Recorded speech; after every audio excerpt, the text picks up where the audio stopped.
So the anthems, as always, sung with real gusto and emotion. As always, sung with real gusto and emotion. Quite as big a crowd today as yesterday, but you can understand don't have why. quite as big a crowd today as yesterday, but you can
the keeper, Anil saw not where he wanted to go, but just got a little big on him in the end, didn't it, Lenny? And just managed to get that top edge over the keeper's head. They drove past the King City Cultural and Heritage Centre. They drove past the King City some interesting routes Cultural and Heritage Centre last night towards the ground. Taking some interesting routes because there's been some roadworks going on up towards the ground. Goes a long way into the leg side. Oh, that's goes a long way into the leg side.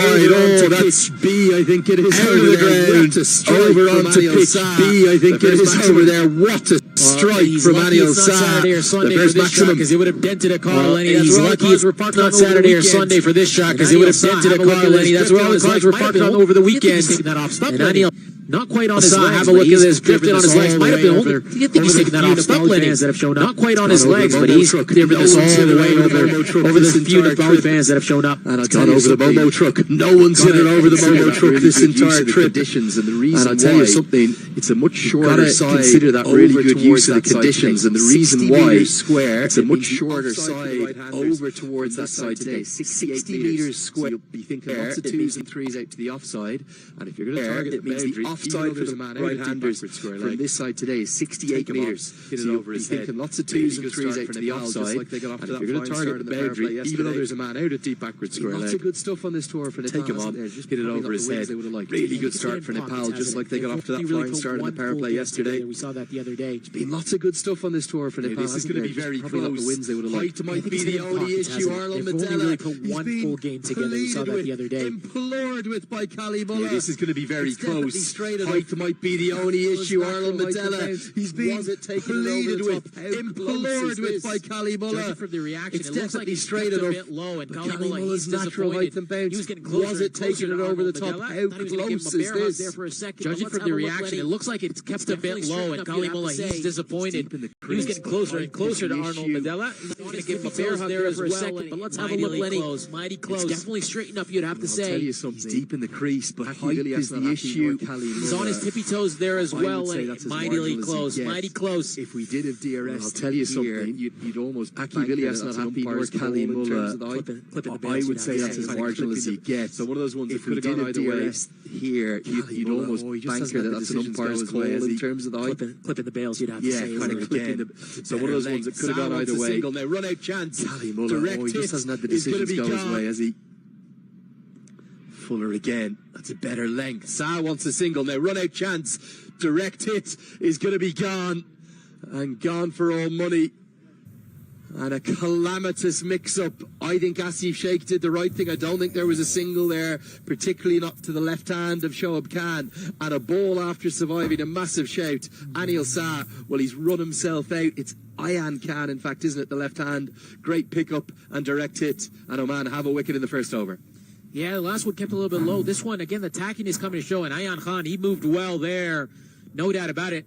It was almost a comedical because he just clipped that leg stump with that throw, didn't he, Lenny? If he missed that, Akabilias, he might have had a spray at him.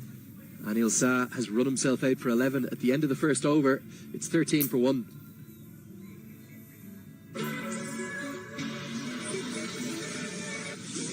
The all-new Nissan Kicks. Ready for whatever you're into. Get your kicks.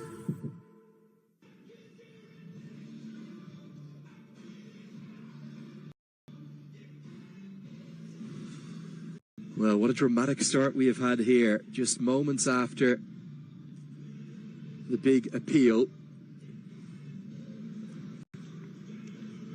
we see the run out.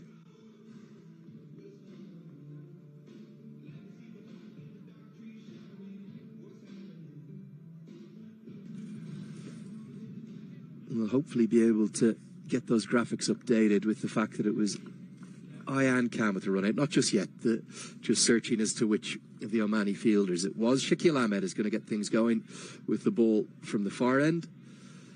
You've got to admire Oman, don't you? They've kind of been nowhere with their form, particularly with their batting, but they just keep scrapping and keep finding their way into contests. I don't think they're playing particularly well at the moment, though. And I don't think they would say they are either. Having a chat to Bubuli Desanaika the other day, and he said, we're still searching. But in amidst that, they've had some brilliant individual performances in between. And just trying to put a game together. I think the Nepali team, you'd have to say it's very similar. There's been some brilliant individual performances. And just looking to come together as a team. The difference, however, Nepal changing. Every game there's been somebody rested, a couple people brought in.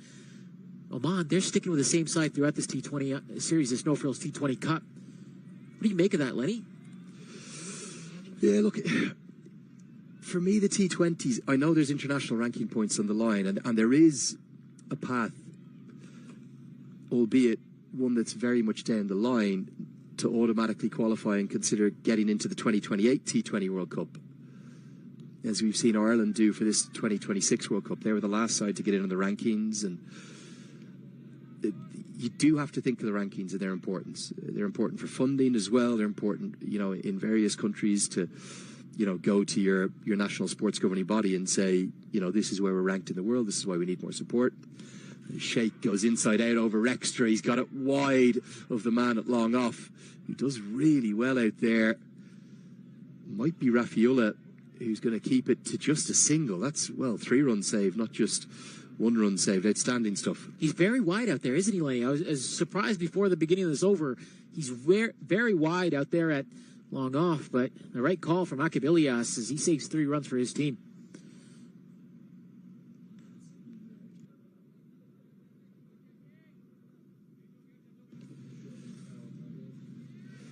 Yeah, certainly.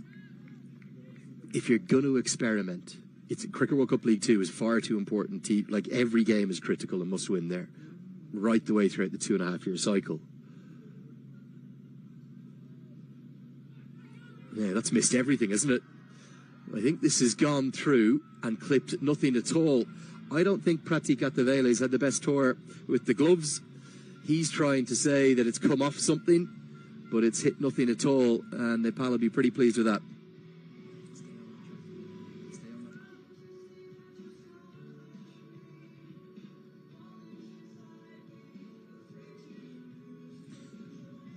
It'll be 4 buys, isn't it? It looks like 4 buys. That's the call. Attavele. I don't know what's better. If it came off the bat, it's a drop catch. If it's not, it's 4 runs against you. So I don't know what he's. It looks like it's just gone through everything, Lenny. It's very tough to tell from our angle. Hasn't turned an inch, has it? It's just skidded on and gone straight through and beaten the lot.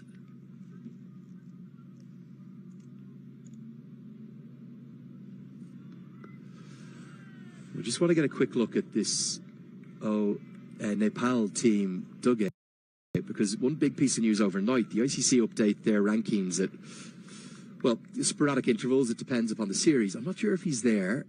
Dipender Singh Airi, can we look at him on the right there? There he is. Massive piece of news, this. Dipender Singh Airi, now ranked as the 2nd highest T20 all-rounder in the world. As this is edged away, going to be 4, going to go down to Dipender Singh Airi. He might even do the fielding himself. One of the Omani players helps him out. Bit of fortune for Dev Canal. That's the highest any Nepal player has ever been ranked in any format, in any way, and it shows his value. He's only behind Liam Livingstone of England, and look at the company he's keeping. Marcus Stoinis, Sikander Raza, Winindo, Hasaranga De Silva, Mohammed Nabi, all beneath him. Dipender Singh Airi, what a player. He's an exceptional player and a very important player for Nepal.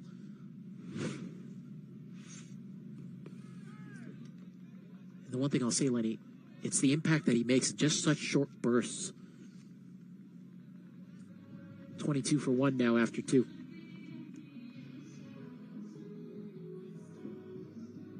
Seva is giving back to the community and making sure that the community is taken care of. We do a lot of that at our temples and in the Punjabi community, and that's how I see the store. So it's a no-frills thing to do.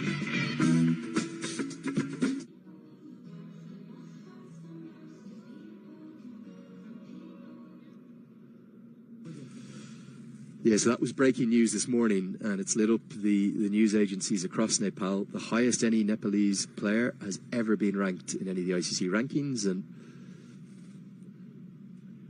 you think traditionally, as this one just goes above the outside edge, a little bit of extra bounce from Kalimullah, how difficult it has been for some of the associate sides players to get up in those rankings. But that's quite remarkable. Dipender Singh Airi, 2nd best player in the world according to the official ICC methodology. Well, I think it's even more impressive when you see the run the squad's been on. They haven't won for a while before they won They beat Oman the other day, so they hadn't won for a while. And just his performances, it's a testament to the mental fortitude of somebody like a Deepinder Singh Airi as well, to remain consistent even when the team's not doing well, and try and rise above the performances of the team and try and bring the team alongside with you. And we could just tell the other day, unfortunate yesterday, but that game against Oman, just the 5 balls that he faced really helped them get into that bowling lineup and made it an increasingly impact.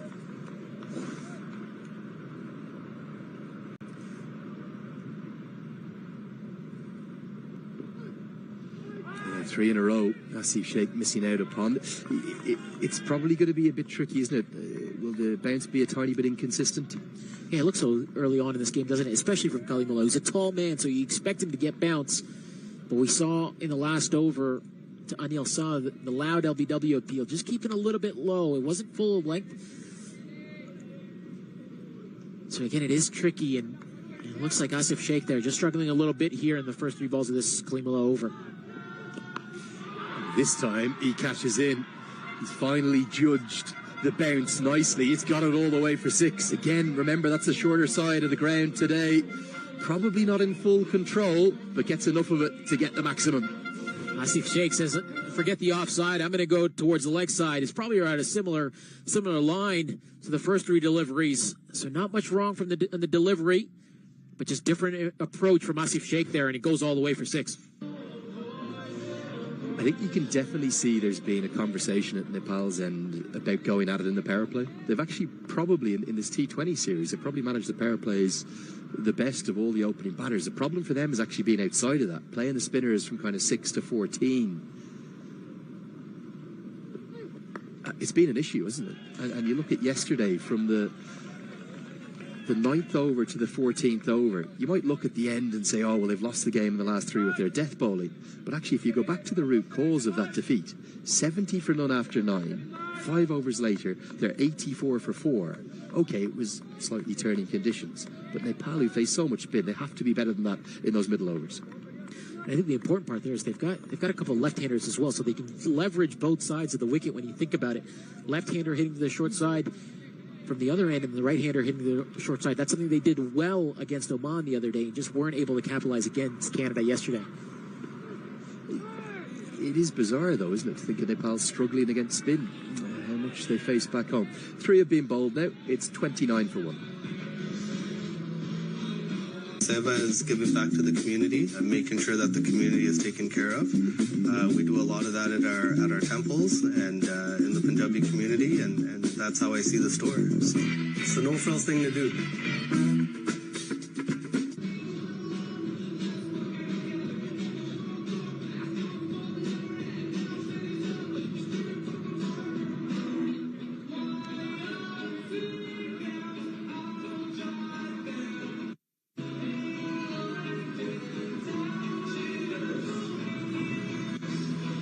So halfway through the power play,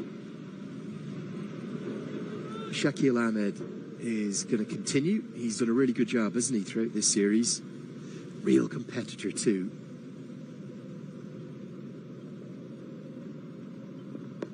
Arslan, back in your playing days, you were someone who definitely got a bit exuberant on the field. I think I've got that on very good repute. Do you empathise and then love the way in which Shakil Ahmed and Kalimullah show such passion? I think it's important. You've got to have passion. You're playing for your country at the end of the day, Lenny. I don't know who you've been speaking to, but I'll have a word with them later. Multiple reports, just for the record. Multiple.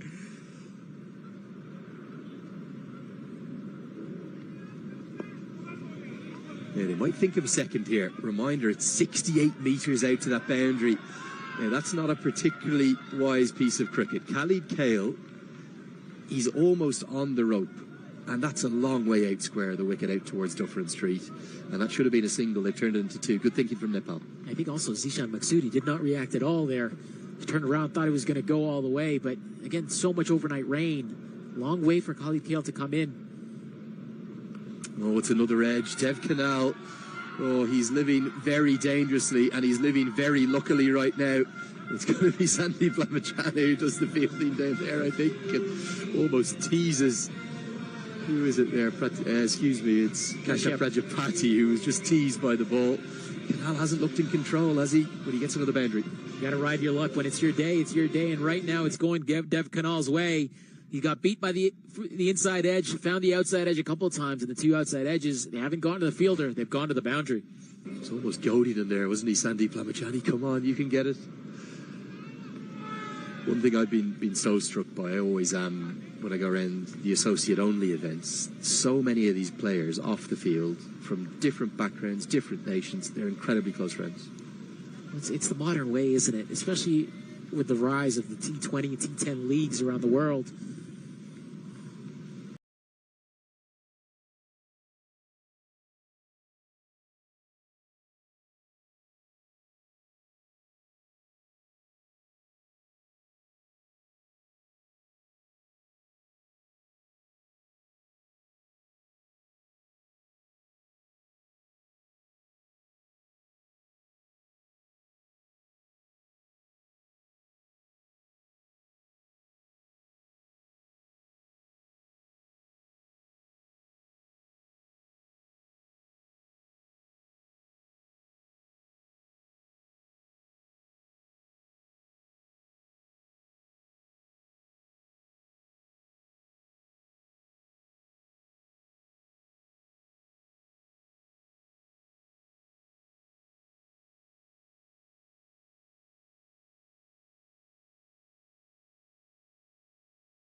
You see Imran Khan walking right in front of us. He didn't have the best of time in the ODIs, but we thought we'd see him here.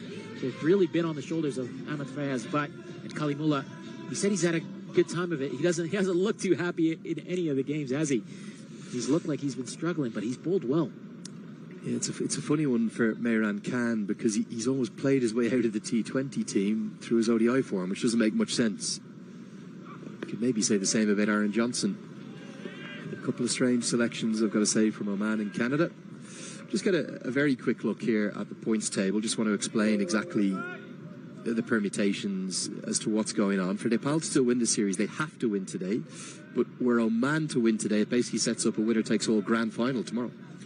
Yeah, it's all to play for still for all three of these sides. Nepal, they're going to need some help tomorrow in the game. And if they beat Oman here today, it's really going to come down to net run rate. They've put themselves in a decent position. The funny thing is as well, Arslan, sorry to cut you off, is that if Nepal beat Oman today and Oman beat Canada tomorrow, that would be the replication of the results from the first set of the round robin. And it would also mean, I think Nepal would then be heavy favourites. Because from a net run rate perspective, we'll get just one more look at it here. You would think unless there's some extraordinary results, like let's say you'd have to have a really close game today, and then you'd have to see Oman win quite well tomorrow against Canada. But you think if Nepal could win today, Oman could win tomorrow, it could well end up with Nepal being champions. Yeah, I think the important part from an Oman standpoint is it's in their hands. They don't have to rely on any results tomorrow. They just got to win. It's pretty simple for them. For Nepal, they're in a strong position if they win here today. But Oman's going to know what they're going to need tomorrow. That's the other part. You need to get them in 10 overs. You go get them in 10 overs. I think we'll probably see the entire nation of Nepal becoming Omani fans for the day tomorrow if they can win today. After this game today, man. You got to finish this game today. Not today, but tomorrow. All of a sudden, they'll be changing those blue shirts into red ones. You reckon the Nepal squad will be here tomorrow with their Omani shirts on? You said they're friends? They're all friends? Yeah, one of the interesting things as well, I only found this out a couple of days ago, Nepal are actually going to stay on. So they're going to stay on, and God, it's going to be chilly, but they're going to play 3 50-over games against, you'll probably know better. Against Canada A, the A squad.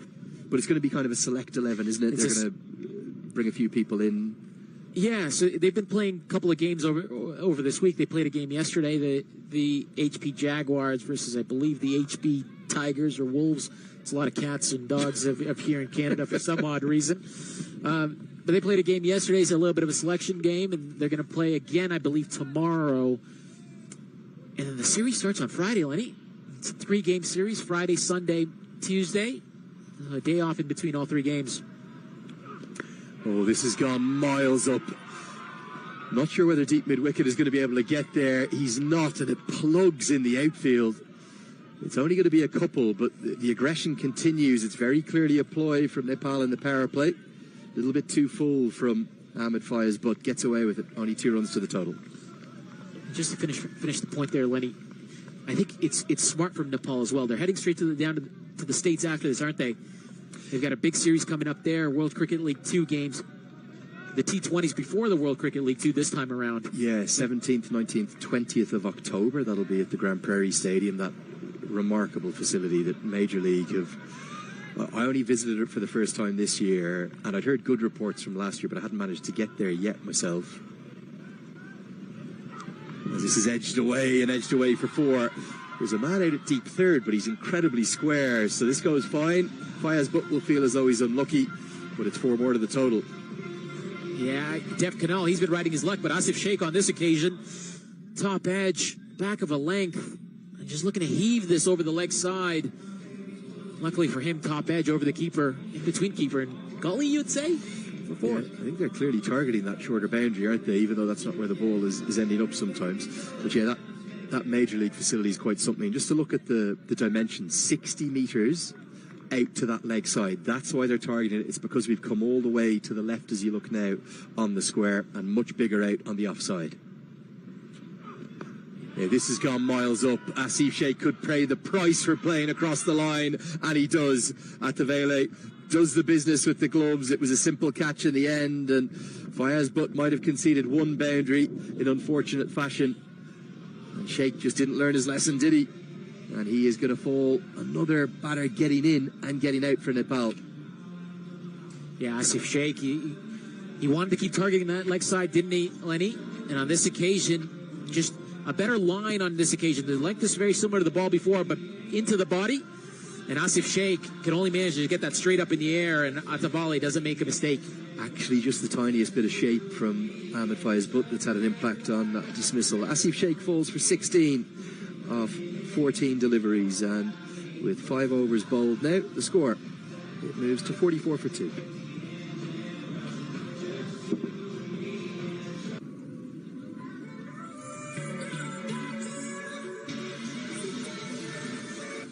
The all-new Nissan Kicks. Ready for whatever you're into. Get your kicks. Good morning, Doctor. Good morning, Doctor. Welcome back to all of the action.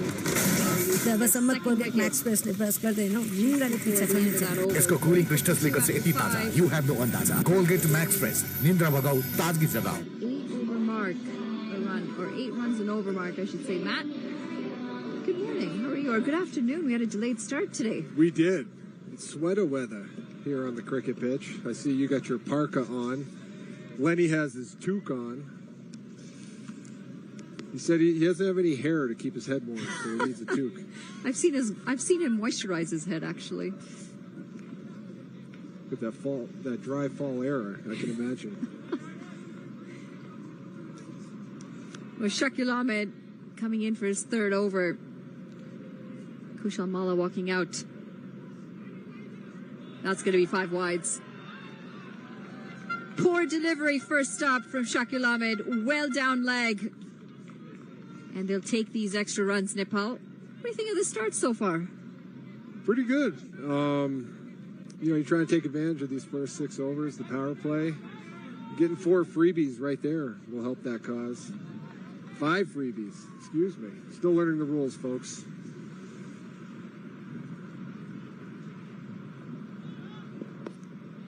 Yeah, so because that was a wide, it went behind the batter. It's a wide that's gone for 4 runs, so it's 5 runs off that delivery, and he's got to re-bowl it. This is like a double whammy, triple whammy. Triple whammy. You don't want to be bowling those. They have Press Your Luck in Canada, the game show that the double whammy phrase originates from. For everybody listening, everybody's heard the phrase double whammy. It's from a game show called Press Your Luck that was popular, I think, in the 80s. I'm showing my age here with this. Yeah, I was going to say I'm born in the 80s, so I didn't realize that was from a game show. It is. It's an awesome game show, too. Definitely recommend it. They got those internet stations that show all the old shows from the 80s and 90s. Yes. Look it up. Press Your Luck. Okay, I will look it up. I'm going to add it to the list that I've got going on from everything I need to check out. That Lenny's asked me to check out. Oh, I'm sure.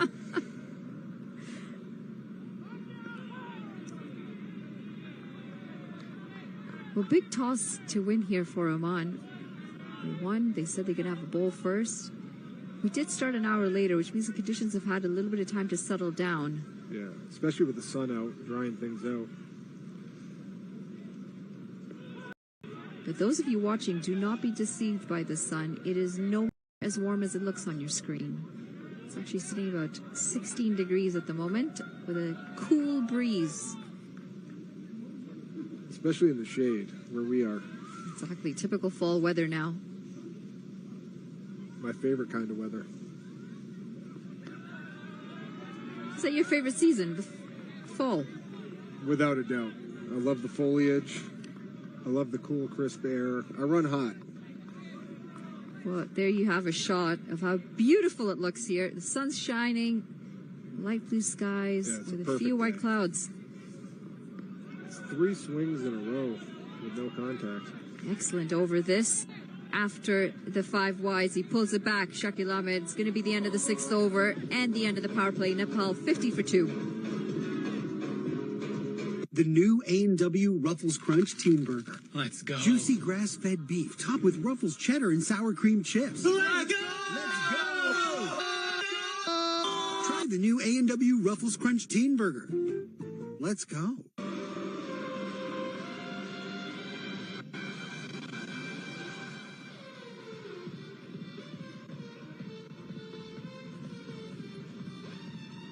Second last game of this No-Frills T20 Cup.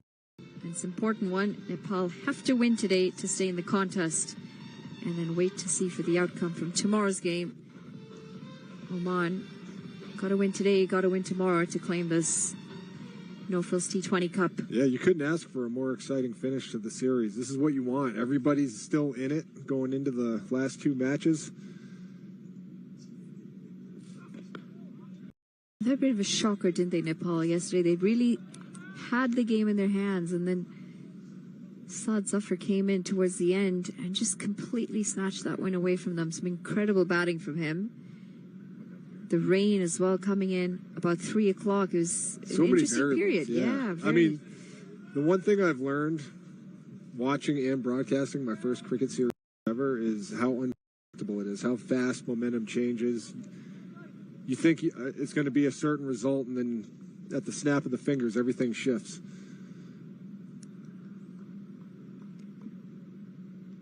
Faya's butt to continue.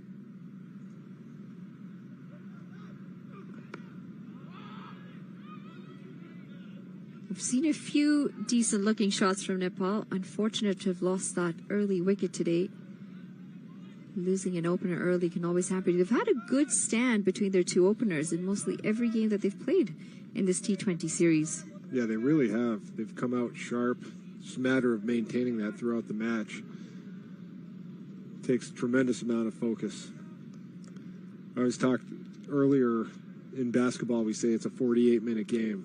I mean, you go 2-3 minutes and you have a mental lapse. That's the difference between winning and losing. It's no different with this cricket series. Only 20 overs. You cannot afford any mental lapses. Oh, using his feet down the track. Woo, felt the breeze on that one. He went for it. He got all of the breeze and none of the ball on that one. Might have to borrow Lenny's toque with the wind chill factor. As he gives it to you. He knows what a toque is, at least. Yeah, I did teach him that, yes. It was 2 years ago that lesson came out. The first time you said Took, what did he think you were referring to? Actually, sure. I think he was pretty confused.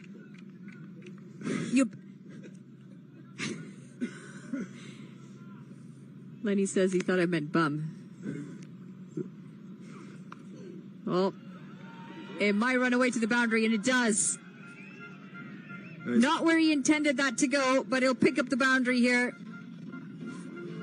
I was going to say, a lot of unintentional success by this Nepal batting team so far. And they'll take it. Every run counts. Yeah, dealing with thick edges here in Nepal today. This one going just in front of the fielder at third man. It's amazing to me just the physics of that shot, because it's almost like they make contact and it goes backwards, but it goes backwards faster than the pitch was coming in somehow.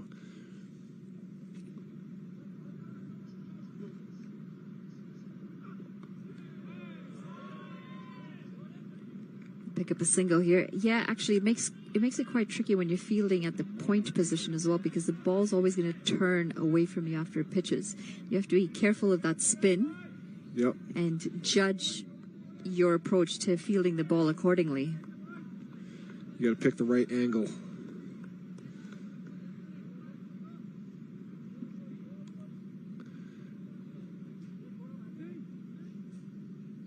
It almost reminds me of American football, where you take a line when you're trying to tackle someone in the open field based on their speed and angle, but instead of tackling a person, you're tracking the ball down.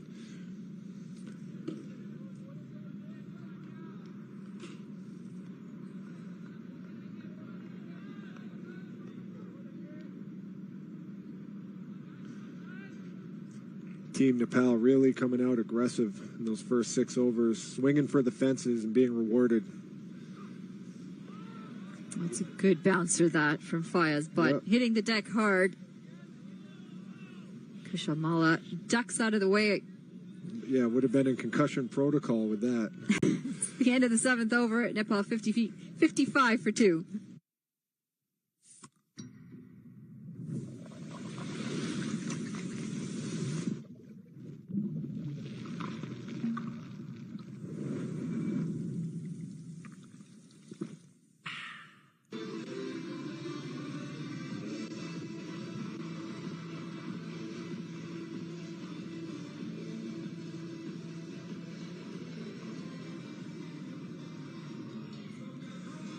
Team Nepal really showing that shift in their mentality, coming out extra aggressive.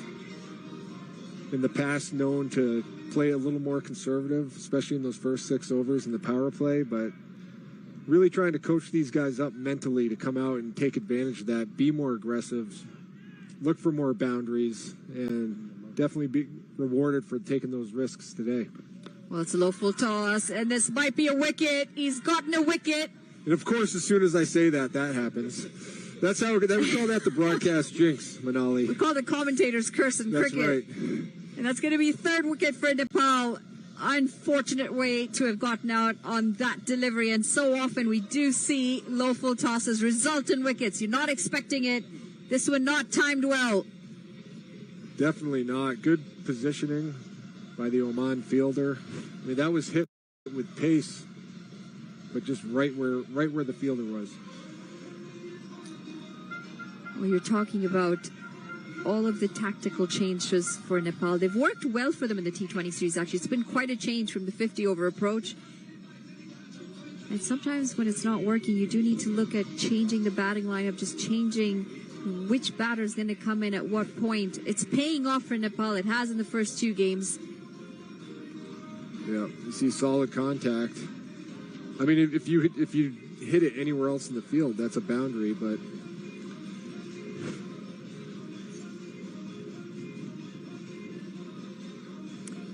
Shoaib Khan taking a good catch in the boundary. Manali, you played a lot of cricket at national team level. Does it hurt your hands more when it's chilly like this? Oh. It seems like it would. The worst to field in cold weather. Literally the worst. It's the skipper Akibilias who comes in with the ball and picks up a wicket off his first delivery. Not the best of deliveries. What's the coldest? What's the coldest they play cricket in? At what point are they like, nope, too cold? I don't think we've really had a set temperature as Below to when zero? it's too cold. You know what? I have seen some games being played in. Well, I've heard of some games being played out in Alberta where the weather is like 2 or 3 degrees and the sun's shining. They're like, hey, there's no snow on the ground. Let's go and play. But from a fielding perspective, that ball stings horribly on your fingers. Horribly. That's when you got to keep those warm, hot hand. Those packets? Those packets in your pockets. Is it an advantage for a team who's used to the cold weather? I don't think your fingers are meant to function. But I mean, like for example, swing and a miss. For an example, we were at Raptors Media Day 2 days ago, interviewing Jacoby Walter, the Raptors first-round draft pick rookie, and I was like, "Are you ready for the Canadian winter?" And he's like, "I've only seen snow 3 times in my life." So that would be a no. So I wonder, like, you know, you got a team from Oman's the Caribbean, a pretty good example. Oman, yeah, and they're playing in Northern Ireland or Canada in the fall. Are they just like freezing their butts off? Yeah, it's an adjustment. It's also an adjustment the other way around. Oh, sure. Down the ground and one bounce to the fielder. I got Irish blood, red hair, fair skin. Grew up in New England. You made me play cricket in South Texas, in San Antonio, or in Florida. I wouldn't last 5 overs. It is an adjustment. I mean, I can tell you, if our players from here have got to go play in Dubai or anywhere warm, it's an adjustment. Your lungs don't react the same way, and it's the same way when you come to the cold. I mean, if you're not used to it and you're not warmed up properly, we're going to get back to that thought, because 8 overs gone, Nepal are 58 for 3.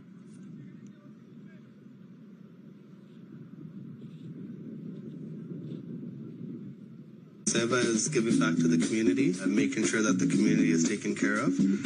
We do a lot of that at our temples and in the Punjabi community, and that's how I see the store. So it's a no-frills thing to do.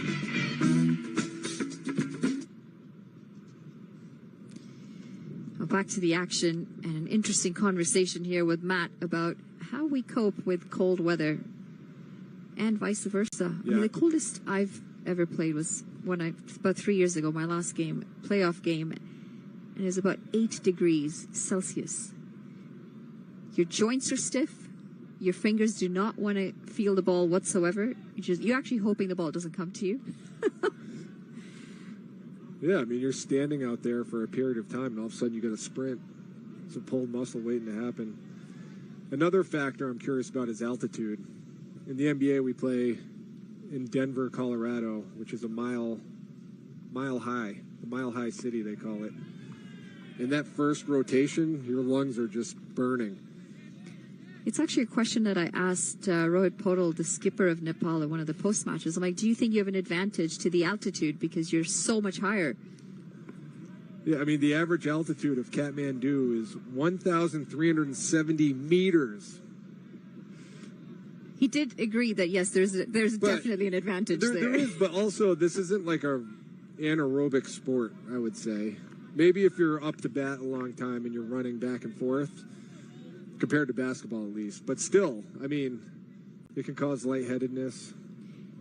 Trust me, when you're batting out there and you're running singles and doubles as often as you can, it very much tests your lungs. Yep.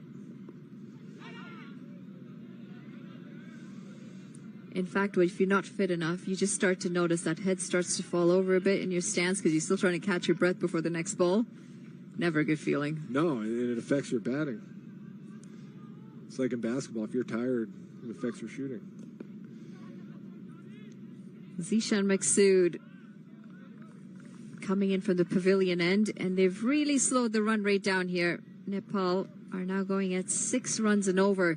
Credit to some good spin bowling and a breakthrough from Akib Ilyas.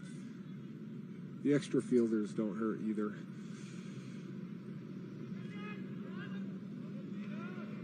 Yeah, and you know what? Speaking of extra fielders, it's good to see the tactic change from Nepal. Try and use those 6 overs to the advantage. There are only 2 fielders allowed in the deep for the first 6 overs.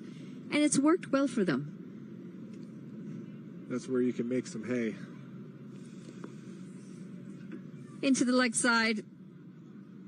And that ball took quite some time to get to the fielder in the deep. I believe that's Kashyap Prajapati in the deep. In the end, they only get 1 run off that delivery. 9 overs gone. Nepal 61 for 3. TD is supporting cricket in more ways than ever. Because we believe Canada needs more cricket. Hazard! TD, ready for you.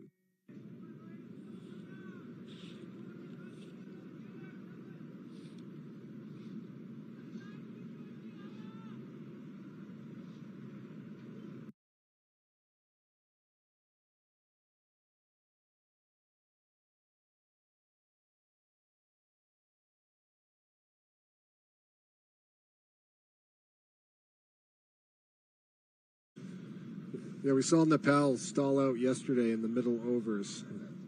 They got off to that quick start. They finished strong. Those middle overs, the doldrums of the cricket match, one would say. You got to maintain that intensity, that fire, that aggressiveness.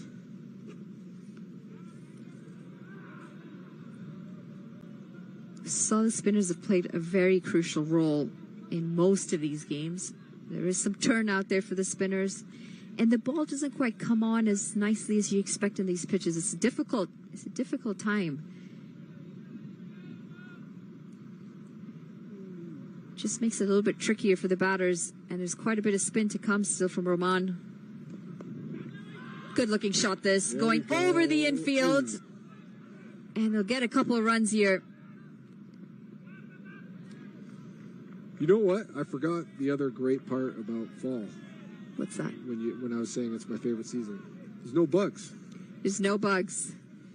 I hate bugs. It's like nice out. And then you don't have to worry about getting eaten alive. I gotta be honest, I love those 32, 33 degree days. It was just nice and warm outside. Not me. I'm good. The Irish man peeking over, looking at me like I'm crazy. Me and Lenny are on the same page with that one. I love the feeling when you go outside and it's like the earth is hugging you because it's so nice and warm. I feel like I'm being suffocated by the earth. Oh, come on, Matt. Not all that bad.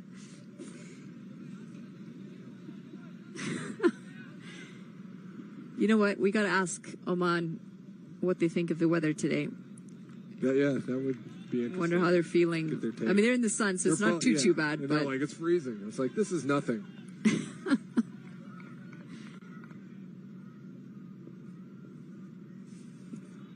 Although some clouds rolling through might take away the sun. Keep an eye on it. It is expected to be sunny for all of today. No rain in the forecast, so that's heaved into the leg side.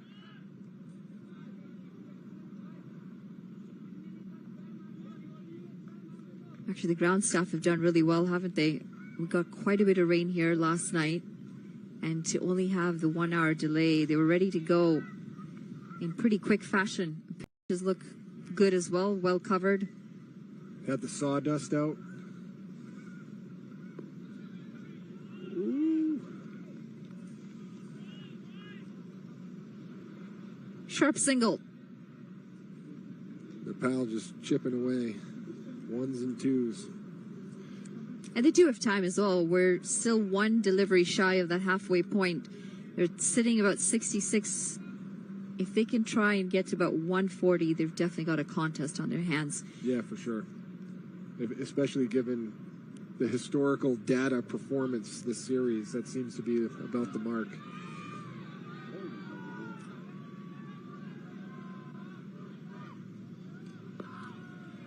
Cut away, and it should just be the single. 10 overs gone.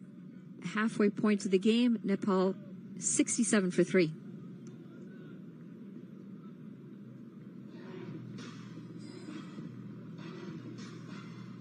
TD is supporting cricket in more ways than ever. Because we believe Canada needs more cricket. Azad! TD, ready for you.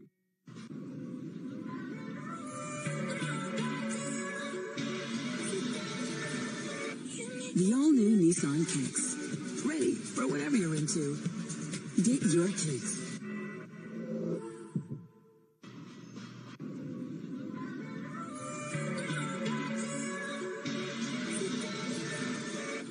The all-new Nissan Kicks. Ready for whatever you're into. Get your kicks. TD is supporting cricket in more ways than ever.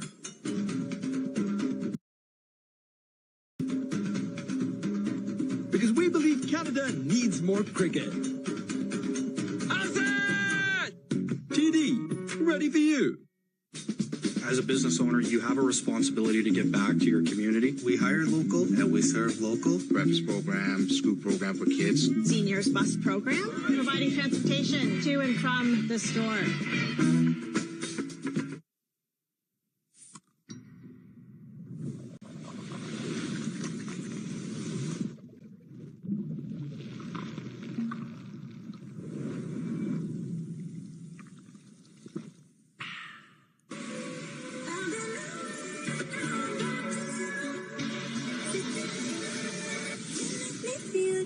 The all-new Nissan Kicks. Ready for whatever you're into. Get your kicks. Seba is giving back to the community and making sure that the community is taken care of. We do a lot of that at our temples and in the Punjabi community, and that's how I see the store. So it's a no-frills thing to do. The new A&W Ruffles Crunch Teen Burger. Let's go. Juicy grass-fed beef topped with Ruffles cheddar and sour cream chips. Let's go! Try the new A&W Ruffles Crunch Teen Burger. Let's go. Well, welcome back to the action as we take a quick look at Nepal with the bats so far. Decent start. Could have been better from Nepal today. Both Anil Shah and Asif Sheikh unable to kick on today like they have in the past. And then that big wicket of Dave Kanal. All in all, they're sitting at a decent point at the half.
Time the ODIs, but we turn the ones into twos.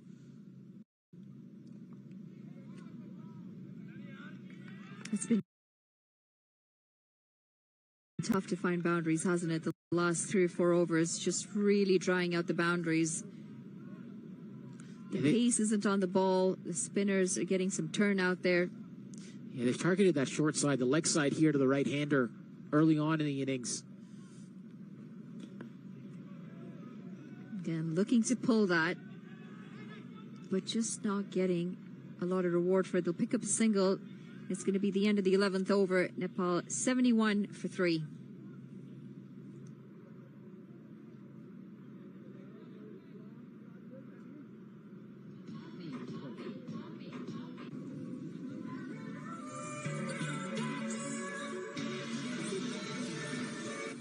The all-new Nissan Kicks.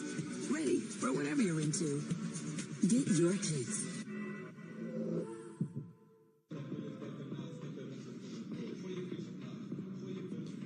Looking like a glorious summer's day here at King City, but don't be fooled. It's definitely a cool autumn day. The sun's shining, and it looks beautiful, but quite nippy. I don't know what's going on here, Manali. We've got you saying autumn as Canada on top of the points table right now with their 2 wins out of 3. Nepal 1, 2, and Nepal, they win here. They go to favorites to win this whole thing. But Manali, we've got you saying autumn and we've got Lenny saying fall. What's going on here? We've spent too much time together. That's the issue. Almost 3 weeks with Lenny here. I can tell you've been tested every way possible. The other question I've got to ask you is, we've all got nicknames here. Lenny and I, people would like to shorten our names. We've got the Red Rocket, the Lumbu Dai, the Red Mama behind us. He's got a few. We've yet to find a nickname for you. Yeah, I'm a little nervous. If you got one in mind.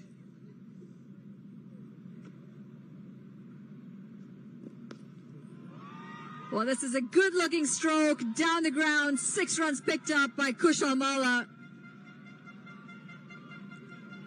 First sign of aggression and a boundary after a long time with dots and singles.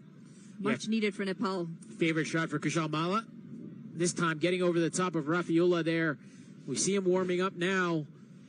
Looking to come into the attack, but Akavilias just floats one up, and Kushal Malla, he's not going to miss out. Cut away this time and finds the gap. He'll pick up a single. Good cricket this. You get batting as well. Just again, getting the boundary, whether it's a 4 or 6 early on in the over, puts the bowler on the back foot. Akabilias, he's got to work this over back now. He's making sure that he doesn't let this over get away from him.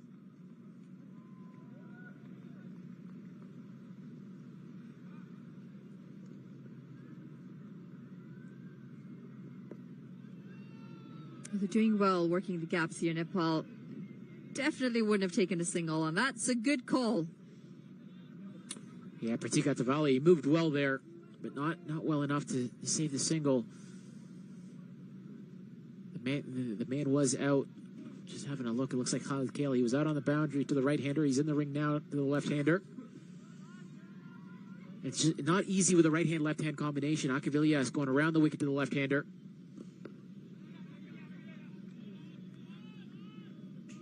Well, the runs coming quite regularly here in singles. This is turning out to be a decent over for Nepal. And that 6 really changes things. It changes the over, doesn't it, Manali? If it was just the 4 or 5 singles, it would have been a brilliant over. Instead, once you get that boundary in, the 6, it definitely changes things. Just talking about Akabilias, what a skillful cricketer he is. He's bowling leg spin to Rohit Patel. He'll get a single, but you'll notice Kushal Malla is predominantly bowling off spin, so great variety from Akabilias. Great variety, and a decent over for Nepal comes to an end. 12 overs gone. Nepal 83 for 3.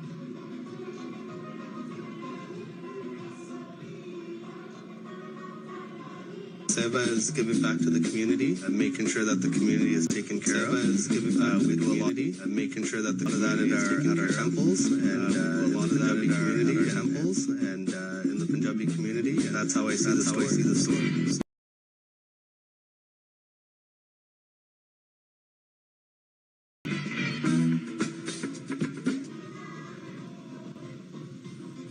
Crucial part of the game now. Crucial part of the game now. 8 over contest to go. And you feel that they might want to try and pull it close to that 16th over mark before they try and get aggressive. A lot of batting to come still for Nepal. Zishan Maksud comes into the attack, coming in for his third over.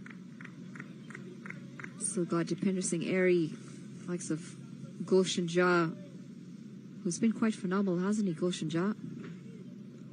It's going to be a wide. Yeah, he didn't play that first game against Canada, if you remember. And he came in for that second game against Oman and said, basically telling Monty Desai, don't leave me out of the team. Well, the reverse comes out. Not timed, but they'll pick up a single. Just one of the challenges with this Nepali batting order, Manali, is you see the likes of Kushal Bertel started his career opening the batting, has been pushed down the order now to do a different role. We'll likely see him coming in next. But then you also have the likes of Deepinder Singh Airy, who's there down at 8. This is pulled away. And Khalid Kale runs around, but it's actually going to be Shoaib. It's actually going to be Shoaib Khan who does the cleanup.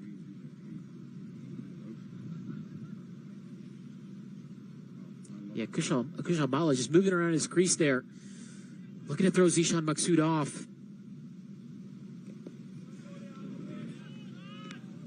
Singles coming quite easily for Nepal here. They're slowly ticking away at the runs, and I think Oman are going to have to be a little careful here because they're still going about 6-7 runs and over in singles, and then the odd boundary here and there, sitting at 88 runs with plenty of overs to come. Yeah, this looks like they got 176 the other day, didn't they, Manali, when these two teams faced off? They look well set here for another big total, but what's been impressive is their ability to get runs off every ball. They're looking to rotate the strike, and it allows them to turn a good over into a big over when they do get that ball that they can put away. Kushal Mala, he's hitting to the bigger side, his leg side, his favorite side, as you see him having a look there. It's a longer boundary, about 65, 67 meters out there. So it's a decent hit.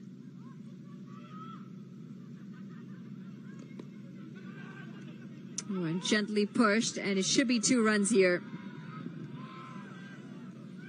2 runs to end the over. Nepal 91 for 3 after 13 overs. TD is supporting cricket in more ways than ever. Because we believe Canada needs more cricket. Azad! TD, ready for you.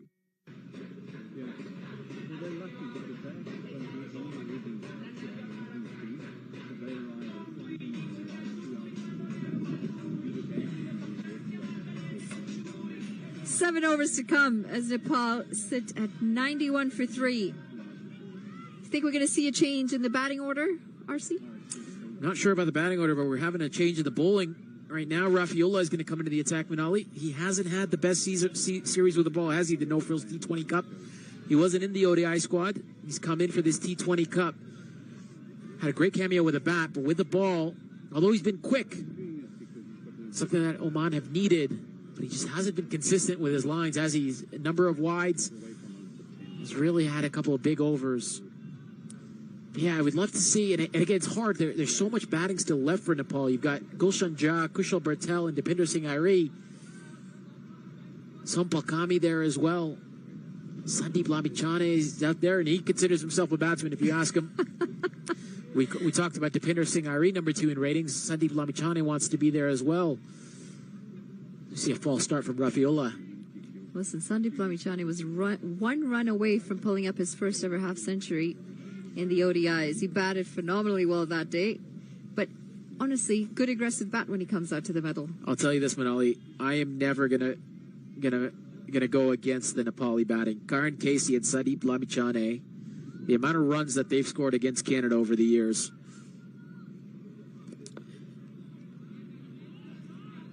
It's easy pickings a little bit for Nepal. They stick to just a single, but plenty of gaps on offer for the singles and doubles. There was a story I saw on Instagram the other day where it was a picture just reminding us of Karan Casey consoling Cecil Pervez after that final over where they beat us all the way back. I believe it was 2016 in a World Cup qualifier.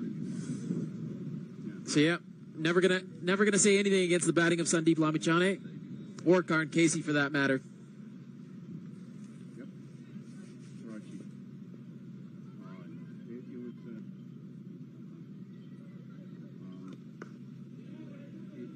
Into the offside, towed that a little bit. But again, runs coming on the regular. I don't mind this change from Akabilias, especially to Kushal Mala with a short leg side boundary for him. He loves batting against spin, Kushal Mala. He loves hitting him over the leg side. The slog sweep, a favorite shot of his. So with Rafaela bringing out the X factor. Again, the X factor hasn't worked with the ball yet, but he has a little bit something to him. He's a strong man. Well, he's used his feet this time, going down the track. And I don't know how close a direct hit might have been. They do get across for a single, and it's the big man, Kalimula. Long levers into that. Yeah, just the one thing with Kalimula, I suspect he didn't read it off the bat. I think he thought it was hit harder than it actually was. He kind of just stayed still and waited for the ball to come to him when Rohit Patel didn't really hit it at all. I think he could have taken a few steps up and thrown on the run. It would have been a chance. Direct hit, you never know. It was a bit wet on that side of the ground as well, wasn't it, this morning? Quite wet. There's a lot of sawdust put down, a lot of sand, just to get us to be able to get this game in. Well, that's a big wide. Losing his line by some distance here, Rafaela. And there's just no rhythm to his bowling at all. It's been interesting to see. He does have a few yards of pace there. Definitely the quickest on show here for Oman. But you just look at his delivery stride. He just doesn't look comfortable at the crease. Let's have a look here. He's bending his back, but just doesn't look comfortable at that delivery stride whatsoever. And the other thing, a slightly slingy action from Rafaela. So if he doesn't get it right, he's going to go down the offside to the left-hander, down the leg side for the right-hander.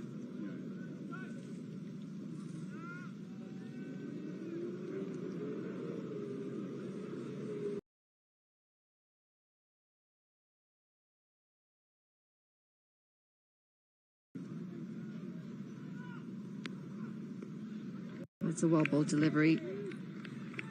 A Yorker outside the off stump. He picks up a dot ball here, Rafaela. 4 runs coming off this over. He'll want to finish strong. Oftentimes we've seen that last delivery go for a boundary, and in this occasion it's an extra delivery because of that wide.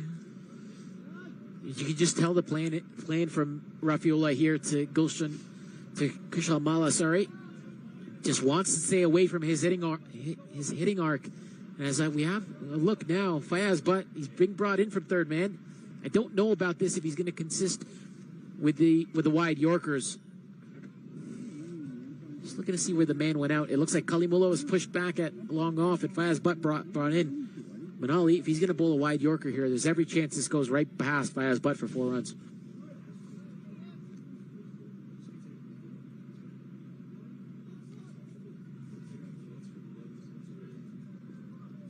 Well, he's gone for it. There's a bit of a change in pace as well. It's gone through the keeper. And this might just run away. I'll have to wait and get some confirmation. I think he's pulled it in before the rope. Given buys, and it didn't go away to the boundary. It wasn't. It has been given a 4. In fact, that's been given as a 4. 4 buys off the last delivery of that over. 14 overs gone. Nepal 99 for 3. The new A&W Ruffles Crunch Teen Burger. Let's go. Juicy grass-fed beef, topped with Ruffles cheddar and sour cream chips. Let's go! Try the new A&W Ruffles Crunch Teen Burger. Let's go.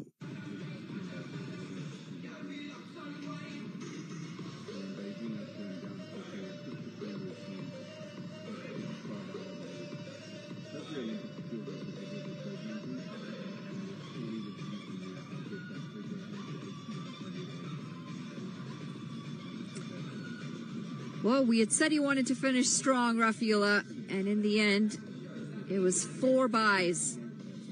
Doesn't go against him as a bowler, but it's 4 runs nonetheless added to the Nepal total. They're now 1 run away from bringing up that 100. We're going to see Zishan Maksud out of the attack. It's going to be Shakil Ahmed. Some more left arm spin to Rohit Padel. He's been somebody, Rohit, the captain of Nepal. He's looked in decent form all tour, hasn't he? Oh, this might be a wicket here. It's gone high up in the air, and he's put it down. Oh my dear goodness, this has gone down, and it should have been a regulation catch. It is no one else but the skipper, Akabilias. Yeah, no one else to blame, does he? We talked about the captain of Nepal being in decent form, but Akabilias, he's given him a gift here. An early birthday present for Rohit Padel. He's an opportunity to kick on from here, but Akabilias, you can't look around, mate. Nobody else to blame. Well, this one goes straight down the ground and straight into the hands of the fielder. Not a very costly drop in the end. It's Ayan Khan who's run around and taken a good sharp catch in the deep.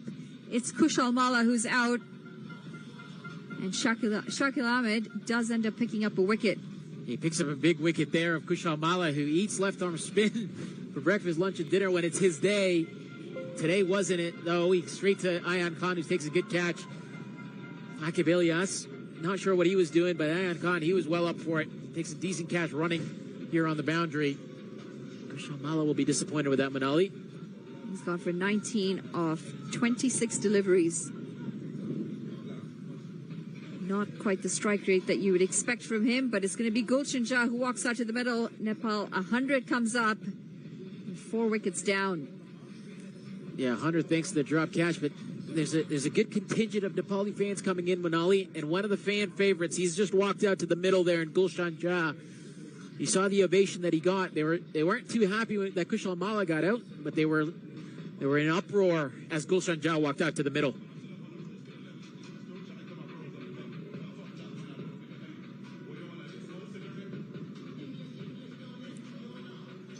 Well, even on a cold weekday such as this, we've got Nepal fans in the stands here to support their side. Diehard fans, very passionate about their cricket. Come out and they support their cricketers in good fashion. It's always lovely to see how the Nepal team go around and just, say thank you, round of applause to their fans. It's nice to see them appreciate the effort that the fans are putting in to come out to King City and to support them. I'll tell you, Manali, you're talking about the players appreciative. We've got 2 Dais right behind us in Lambu and Taklu Dai who are appreciative of the Nepali fans as well. They were going around there yesterday. I think they were asking for Lambu Dai. Taklu Dai has been out there quite a number of times.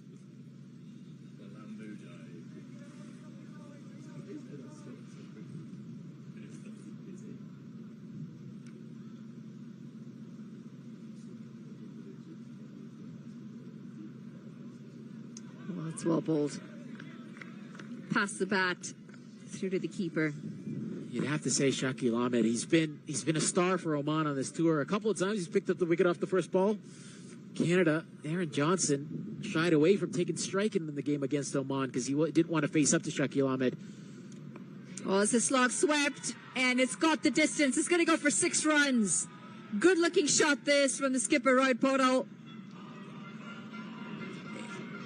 Targeting the shorter side, we talked about it. For the right-hander, it's only about 60 meters out there. Playing on the far right wicket number 4.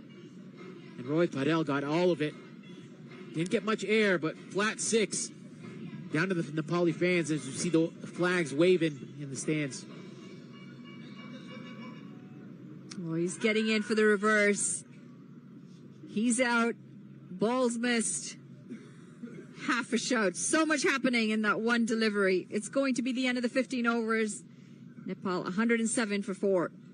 TD is supporting cricket in more ways than ever. Because we believe Canada needs more cricket. And Mr.Dg, ready for you.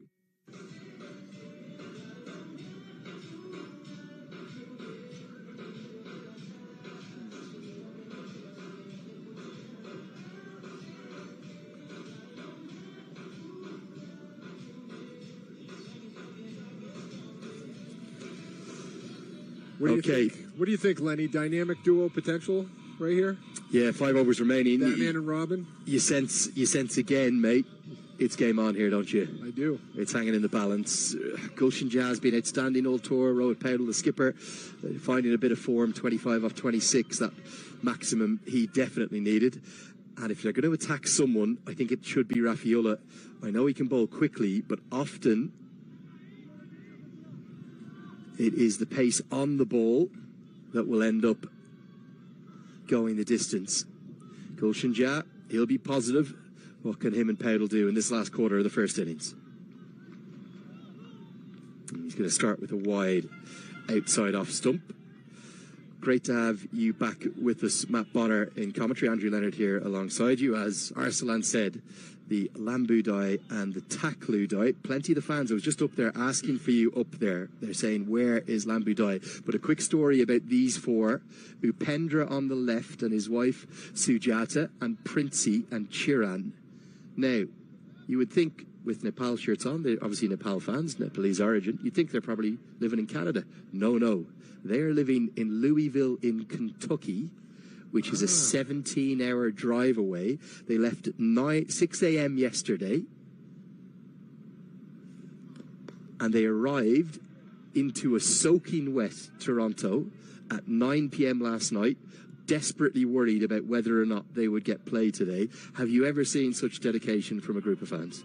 I don't think I have. That is dedication. You know, we get signs in the NBA sometimes, like, I traveled all the way from China. It's my birthday. Can I get a picture with Tim Duncan? Never me, unfortunately. But you know what? I might have to make a pit stop over there on my way to the Momo truck and say hello and thank them for their dedication to the sport and the team. I think that could make their day, Matt. I'm not going to lie. But incredible shout-out for those four. That's Upendra. You ever been to Louisville? No, but obviously I know it's the home of the Kentucky Derby. Is that right? It is, as well as the University of Louisville, where my sister was an assistant basketball coach, I think for 5 years. They have a very good women's basketball team and men's basketball team.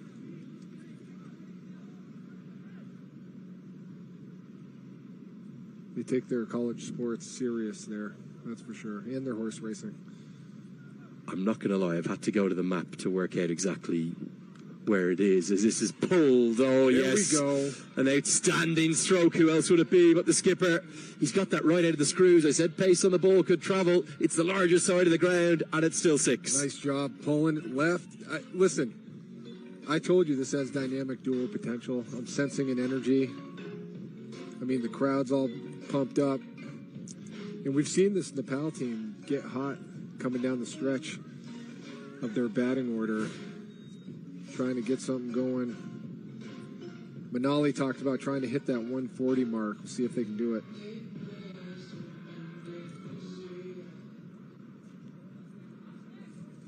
I think from this position, 140 would be really disappointing, Matt. They're thinking about 160. That's what I'm talking about. And 160, I think that could be really tough to chase for Oman.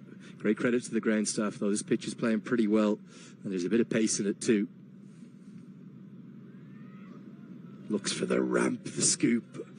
You got to question those 2 shots, don't you, from Paudel? So in the last over, he slog swept to the short side, got 6. Then he's tried to innovate and reverse it. Last ball, he hooked it away for 6, and now he's tried to scoop for 4 or 6. Sometimes maybe just better keeping it a bit easier. Yeah, I mean, maybe he's just trying to keep the fielders off balance. But I'm a big fan of, if it ain't broke, don't try to fix it, for sure. You got something that's working, keep going to it. Until the other team make the other player, the other team make an adjustment. And then you can adjust. Oh, that's a lovely length. Oh, yeah. It's just a little shorter, not short enough probably to pull, and he's looked to guide it away down to deep third, got nothing on it. Yeah, Nepal, they've shown so much, haven't they, throughout this series, and they're probably going to be wondering how they've lost 2 games. Yeah, they've been in a position to win every match. We talked about, like, going through a lull, a lapse, usually in the middle overs, it seems like, with this Nepal team, but overall it's been really fun becoming a fan of this team due to their fans embracing me with the Lambu Dai nickname. It's the last time we're going to have you with us, and to be honest, Nepal aren't playing tomorrow, so what does it matter? For you. That's true. I'm only joking, but it has been amazing. The outpouring of love, an immediate outpouring of love towards you. It really shows just how proud they are of their culture. And I saw you this morning. You were doing a lot of research about the country and working out if you can come and visit someday. Absolutely. I love the mountains. Where I'm from in New Hampshire, we have the White Mountains. A fraction of the size of the Himalayas. But you were showing me some of the sites and describing what it's like visiting Kathmandu. Sounds awesome. I would love that experience someday. Well, Rafiola's struggling here. He's just not getting the landing point he wants, and the umpire may have to step in at some point here and say, you need to get on with it. Remember, there is the possibility of an over-rate penalty. I'll explain this one to you, Matt. So basically what that would mean, that if by the end of the 18th or the end of the 19th over, Oman have not bowled their overs in time, they will be forced to bring an extra fielder into the circle, opening up a gap in the deep and making it easier to score boundaries. As this one's pulled away out towards Dufferin Street. See ya, says Matt Bonner, because that's all the way for 6 more. Another 6. Heating up, dynamic duo. Nepal pushing for that 160 mark. They keep this up, they're going to get it. You hear the horns in the crowd. You were talking to me the other day about meeting this young man, Paolo. I introduced you. You were very taken by just how composed he is for someone still in his early 20s, captain of a cricket-crazed nation. Absolutely. He has a calm confidence out there. High-pressure moments, and he just seizes the moment. Seems to like those ones kind of coming right at him where he can turn, pull it left.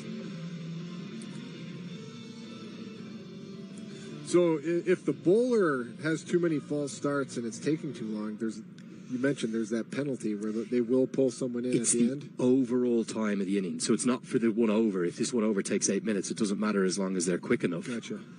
But they have to be able to pull it back. I think going for 2. Yeah, they should get their paddle very quick. Woo! Good dive as well. But yeah, I think it's an hour and 15 and possibly an hour and 20 minutes. They have to commence the 20th and final over by. And as long as they do that, they're okay. If they don't, then the umpires can adjudicate on that penalty. End of the 16th. It's nearly the perfect score, but not quite. I'll tell you why, Matt. It's 1, 2, 3, 4, 4. Needed the 5. The new A&W Ruffles Crunch Teen Burger. Let's go. Juicy grass-fed beef, topped with Ruffles cheddar and sour cream chips. Let's go! Try the new A&W Ruffles Crunch Teen Burger. Let's go.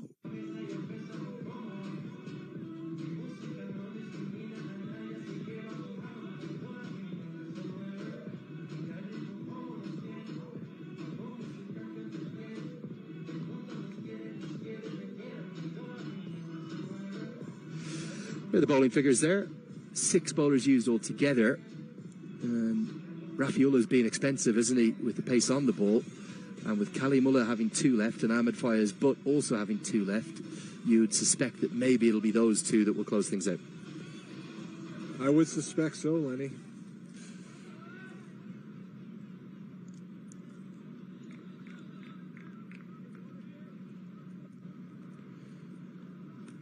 So 123 for 4 overs left to work with for Jan Powdell. Ja swings and misses. We saw 140 be almost exactly par yesterday, didn't we? That was kind of, you could tell it went all the way to the just 3 balls left in the innings. If Nepal were to get 160, you'd really fancy them. Yeah, for sure. I mean, you do talk about how much the conditions on the field and the air, yesterday being very humid, heavy air, very wet field, cloudy, so didn't really have a chance to dry out. makes things a little more difficult.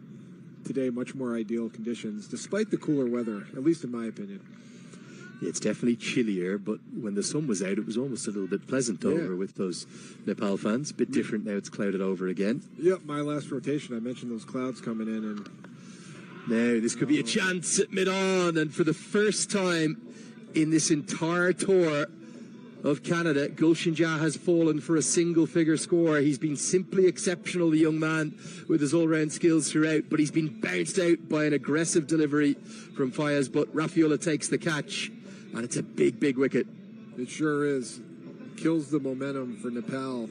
They kind of had things going there. Just didn't get quite full contact on that, full swing, full power.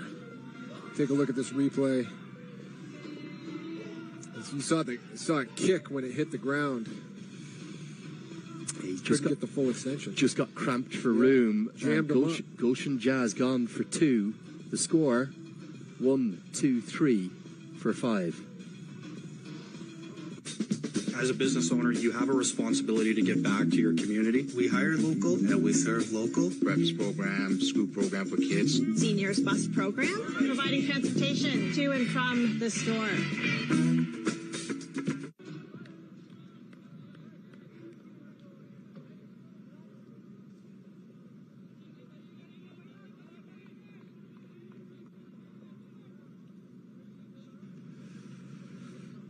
So just checking a few things there whilst we're on the ad break, Matt. It's not an hour and 20, it's an hour and 25 minutes that they have as the allowance to bowl their 20 overs in. Now, it's actually not bowl the full 20, it's start the 20th over. That's what you've got to do. As we see, Dipender Singh Ari to the crease. He's straight into his work with his fast hands. Watch out, Seagulls.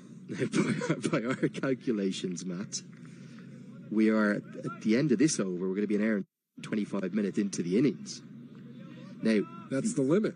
It is the limit, but what the umpires build in, it's actually the reserve umpire that often keep track of this on the radio with the umpires. They'll build in allowances. Now, those allowances will almost always be for lost balls or for injuries to batters. I don't remember any injuries to batters or fielders really in this innings. We might have had 1 lost ball, so they might bake in 2 or 3 minutes. But with still 2.3 overs to bowl to get to the 19th over, the 20th over, the end of 19. How strict are they, though? You go an hour 26? It depends on the allowances. So, they'll probably have given a minute for... right, but even with the allowances, is like no, that's the absolute deadline? And then if you haven't started the 19th over, that's when the 20th over, that's when the over rate penalty will kick in. If you haven't started the 19th, Oman, I think, could be in here for 2 overs of over rate penalty. We're going to keep an eye on the field. At the moment, there are 4 inside the circle, which is the usual way at this stage. But keep an eye on those umpires in between each over. If they go over Taki Bilias and say, look, you've been too slow, you've got to get an extra man into the circle, it'll free some space up for Nepal to play with. Good Yorker from Fayez, but difficult to dig that out for Rohit Paudel. This has been a non-issue this entire series. How rare is this occurrence? It's occurring more and more often in the modern game. Good morning, doctor. Good morning, doctor. Good morning, doctor.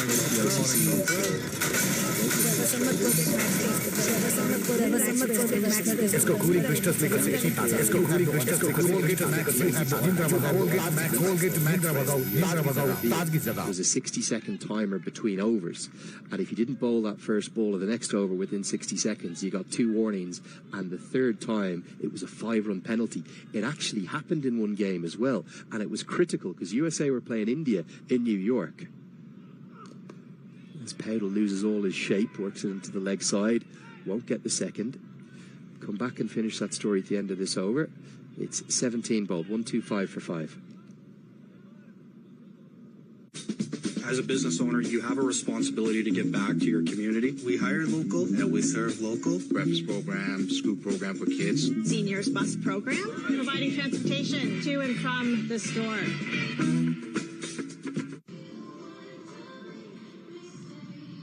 So, Matt, I was just telling you about that story of the Group A game in New York between India and USA. Massive crowd in, amazing occasion, and the pop-up stadium, 35,000-seat temporary venue they built out in Long Island. It was quite remarkable. Took seats from the Formula One, and they didn't bowl their overs in time, and they were given first warning, second warning. Manan Patel was out with a shoulder injury. USA just beaten Pakistan. Aaron Jones was the stand-in captain, and the 5-run penalty swung all the momentum and took the game away from them. That's not in play here. That was just for the World Cup when they had the timers going, but it shows how big a deal it can be. How aware are the players of these timers? Because I don't see a clock anywhere. Won't be in play in this game. It's not in all T20Is. It's in major televised T20Is. Yeah, I understand, but like in that situation with big the Americans, screen. so they know big screen, it's counts it down. They're trying to starts at 60, goes all the way. So they're starting to speed up towards the end to try to. It's in between every over. Yeah. Every over, you've got to be quick.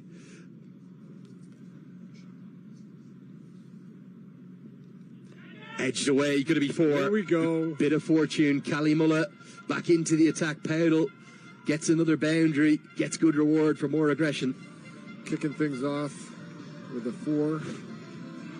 Take another look. I'm so impressed. She just nicks it.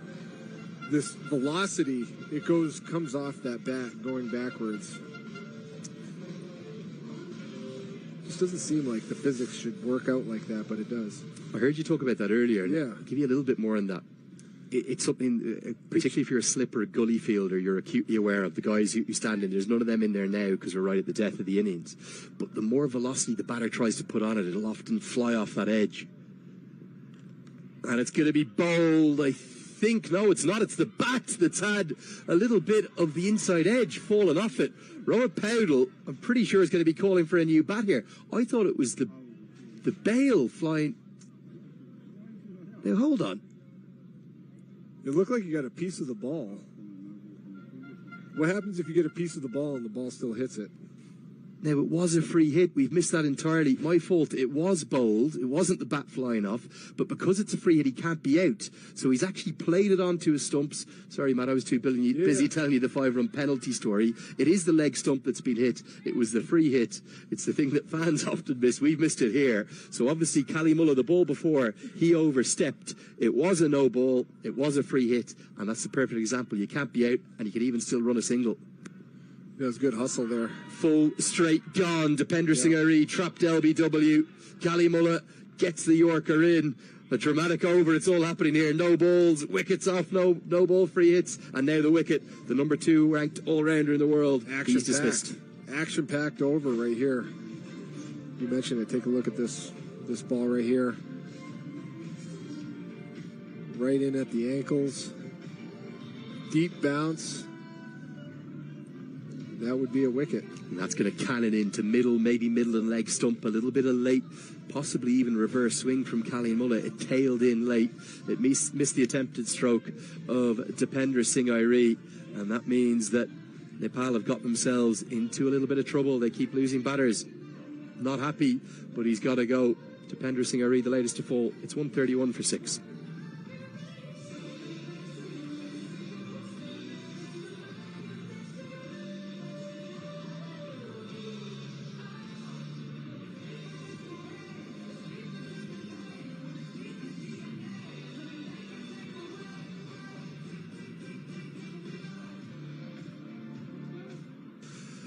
Well, this is quite remarkable. Kushal Bertel, in his first 45 T20 internationals, he opened the batting in every single one of them. He's hidden away all the way down at number 8 now. So he'll just have a roll to try and get some singles for Rowan Powdle. In fact, he'll get more than that. He'll get 4. It's another edge. Nepal have had a few of them, haven't they? But the more the pace is on the ball, the more it's flying to the boundary. That's right. Not a lot of time for those fielders to react. Threads the needle in that gap. Nice angle. This almost just guides it to the boundary. I think that's not a bad shout. He might have just opened the face of the bat quite late. It kind of felt like an edge at first. Let's get a second look. But what you might see here, he'll just guide it. It is a bit of an outside edge, but he is trying to guide it. Gets a little bit lucky, and he gets an immediate boundary. This has been an action-packed over, man. It's all happening. It has. Who knows what we'll see with this one. There's already been 10 runs and a wicket from the 3 legal deliveries thus far. Still 3 to come. Slower ball. That's not a good delivery.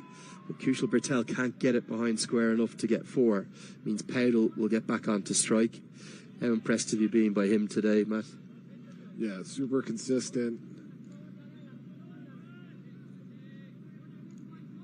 Really keeping the focus. Because that's what we talked about, these lapses.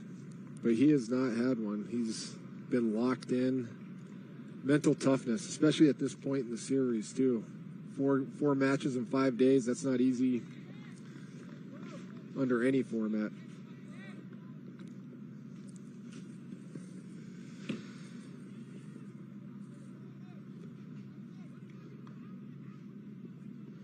Banged into the surface again. Powdell can't judge the bounce. It doesn't look a bad wicket, but it doesn't look an easy one either, this pitch. There's those Nepal fans. They always bring such colour and enthusiasm and passion. And horns. Yeah, it really is remarkable, the support. Got to get you to a game someday in Kathmandu, Matt. That's a life goal for me now. That would be amazing. How many people go to those?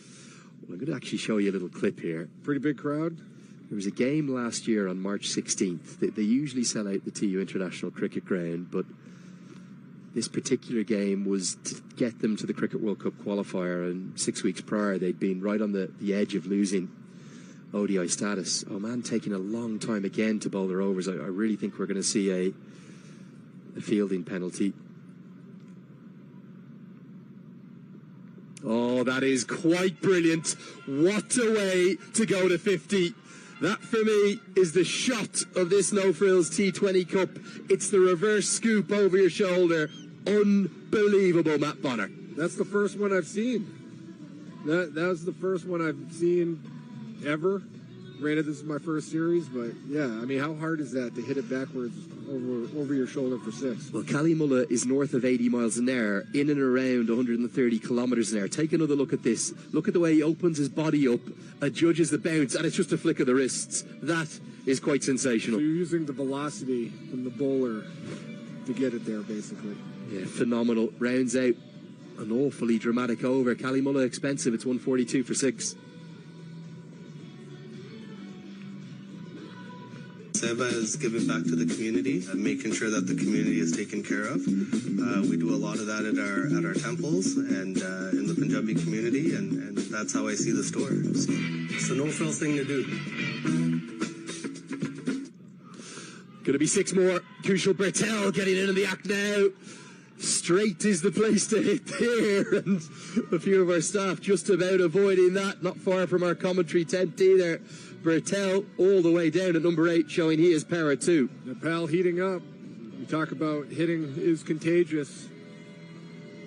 Momentum building, showing off the power right there. You mentioned it, about 5 feet to the left of our broadcast tent. Yeah, you're just asking me about those crowds that they get in Kathmandu. I'm just showing you a shot of that day on March 16th last year. I reckon there was 20,000 in the ground and at least another 10,000 outside the ground. As Bertel ramps it round the corner, he's going to be caught by Shakil Ahmed, who's looking straight into the sun, so he does well to hold on to that. You've got to respect Nepal. They just keep going for it here, don't they? But Butt has picked up a 3rd wicket to his name as the innovation, the ramp round the corner, doesn't work this time. Take a look at this replay. See him trying to go for that reverse. Just right to the gully.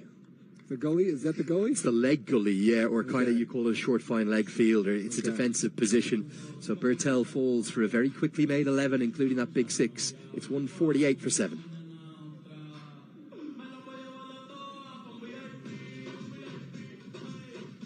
The new A&W Ruffles Crunch Teen Burger. Let's go. Juicy grass-fed beef topped with Ruffles cheddar and sour cream chips. Let's go! Try the new A&W Ruffles Crunch Teen Burger. Let's go. I think these last 2 overs epitomize T20 format, Lenny.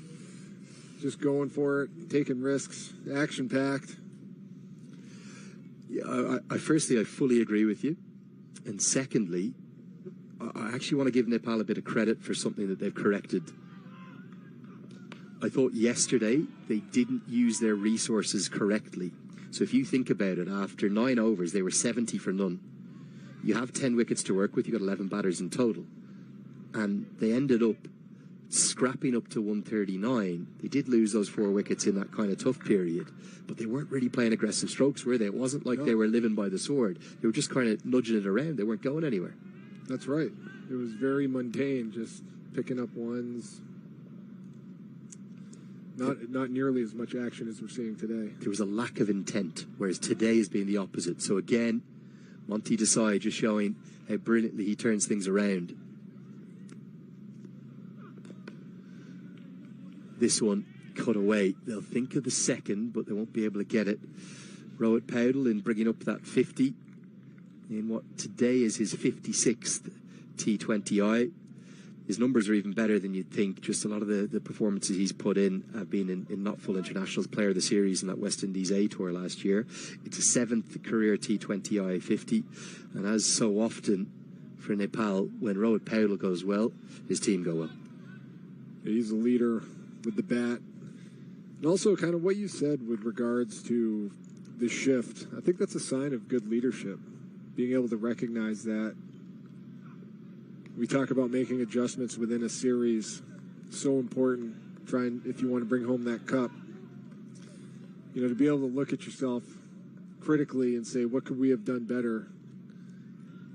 And then actually implement that. Communicate it effectively, implement it, get everybody to buy in. So important.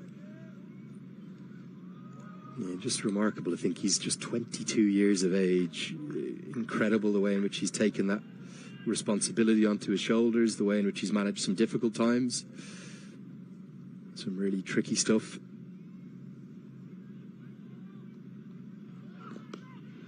Good fast hands. They're going to take the fielder on, and Kozaki Bilias has fumbled it. End up with a single.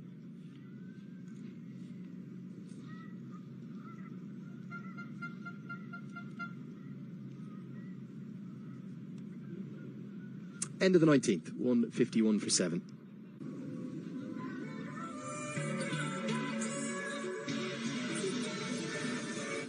The all-new Nissan Kicks. Ready for whatever you're into. Get your kicks.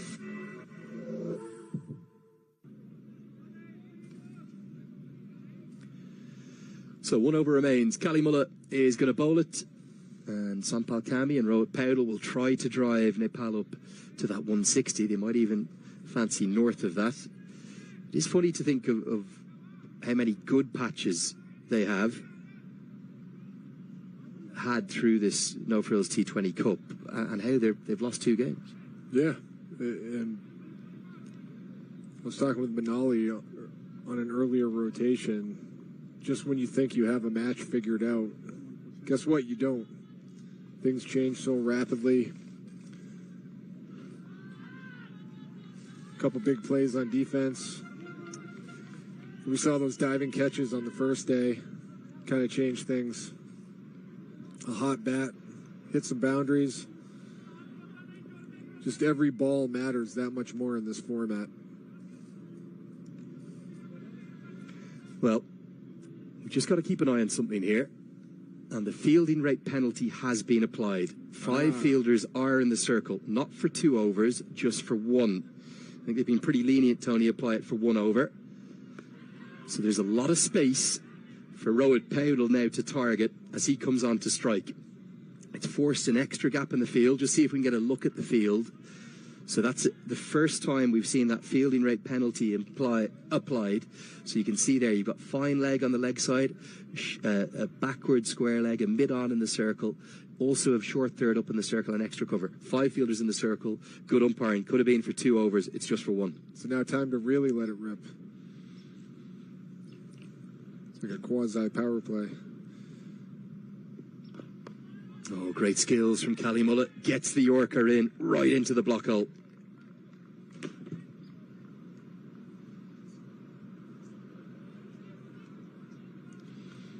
One other small factor here, you think about the shorter straight boundary, just 57 metres down the ground. It's probably just a little bit of tactical misawareness, if you will, from Oman. You choose as the fielding captain as to where you want to bowl your first over from. So they've gone with the pavilion end, which means you have to bowl the 20th and final with the shorter boundary down the ground. But what he might be saying is, I've got the bigger boundary to the leg side. And he's got a bit lucky because there's 2 right-handers at the crease. If Gulshan Jar or Kushal Malla were still there, they'd have that short leg side to target. Oh, this is excellent bowling. It's so difficult to hit the block hole again and again. Cally Mulla, he does it back to back. Beautiful. Beautiful bowling right there. I mean, coming in with the penalty, you were thinking big over for Nepal, but thanks to a few good balls, looks like Oman might be able to escape with minimal damage.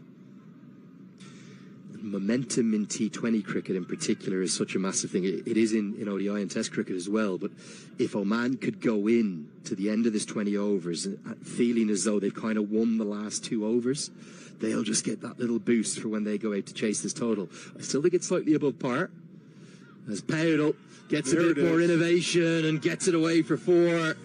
It's that reverse scoop shot. It's Owen Morgan-esque, the former England captain, was one of the first pioneers of this. It's so difficult to open up your body that way. He did it once to hit a 6 to get to 50. Now he does it for 4 more. And got just enough to put the ball over the outstretched arms of the Oman fielder. Get it to that boundary. Take a look at this replay. See him turn it upside down. Just a little flick. And that's all it takes. 4 points. 4 runs. Attaboy. Yeah. We're gonna smash the points and the pitches out of you. We got it. Bit by bit. Bowls and runs. Or balls and runs, of course. Yeah, certainly the bravery that takes against a bowler of Cally Mulla's height and pace. Quite audacious from Powell. Tries to repeat the toes. They put the fielder in there for it. Just wonder, is he better trying to hit down the ground? Mid-on is up in the circle. So that 57-metre boundary is very, very exposed. You know, at this point, last couple balls, if it was me, Lenny, I'd be swinging for the fences. And I think that's what most would think. And look at the final over, 3 dot balls in it. That's a big momentum shift. Yeah. Be desperate for a boundary here. And look at this extraordinary fielding position. Never seen this before in a T20 International. He put one in specifically for the reverse scoop, so it means that mid-on is open. Powell has to surely look down the ground. It's where he tries to hit it, but the Yorker's jammed in. Cammy won't be able to get back for the second. Rohit Powell will be left undefeated on 56 not out. There's a bit of a grimace there. It's been a wonderful innings, but Oman have just stifled that momentum towards the death. I think they'd have been happy with this at the start, but given some of the fluency that they had throughout the innings, maybe they'd have liked 165, 170. Ultimately, they'll have to be satisfied with a really entertaining first innings of 157 for 7. Especially with that time penalty advantage going into that last over. Oman's got to be feeling good about themselves through some good bowling, stymieing the Nepal offensive attack, holding them to 6 runs in that last over, giving them some momentum going into the break. Yeah, and if you look at Cally Mulla's 18th over, where he did kind of actually get a little bit of tap, didn't he? Although he did pick up the wicket. That 18th over went for 17 runs. So to bowl the 20th and go for only 6, and it's shown by the big man with that big wingspan. Probably the disappointment of this innings for Nepal will be those top 4. All 4 of them got in, and then all 4 of them got out pretty soon after. That's right. Wickets, stymie momentum. I don't know what else to say in this situation, Lenny. It looked like it was going to get ugly for Oman going in those last 2 overs, but they stepped up the bowling, made some plays on defense, and we were able to rein it in. Like I said, at least give themselves some hope going into the break. They've also shown some really good character, I have to say, the way in which they've fought back. Maybe the little surprise was only the 3 overs for Zishan Maksud, given how economical he's been throughout this T20 series, and there was a wicket apiece for Cally Mulla and Shakil Ahmed as well, who's had a good series. Ahmed Fayez Butt, though, he was a star with 3 for 23. I'm going to remind you of the points table before we go anywhere, just to give you the permutations once more, Matt. For Canada, they don't really mind too much who wins today. They know they have to win tomorrow. But for Nepal, they have to win. And for Oman, to keep it in their own hands, they'll have to win as well. It really is boiling up perfectly, this No Frills T20 Cup. Yeah, it's going to be an exciting end to this match, and then going in tomorrow to see who's going to take home that cup. So we are going to get some immediate reaction in a few moments with Manali Patel, but we'll just give you one more look at the match summary. It's game number 5 of this No Frills T20 Cup. Rohit Powell was probably the star with the bat. He made 56 of 44. Ahmed Fayez Butt, no doubt the star with the ball, with 3 for 23. And ultimately, Nepal, I think they've got above par, but they just will feel as though they lost a little bit of their momentum towards the end of that innings. They'll have to be satisfied with 157 for 7. And the good news is we've got Manali Patel out there, and she's got Fayaz Butt. We've got Ahmed Fayaz, but 3 for 23 today. Incredible bowling performance. What are your thoughts on the pitch today? First of all, thanks to my Allah. And about the wicket, it's sports today, like for fast bowlers, there is something.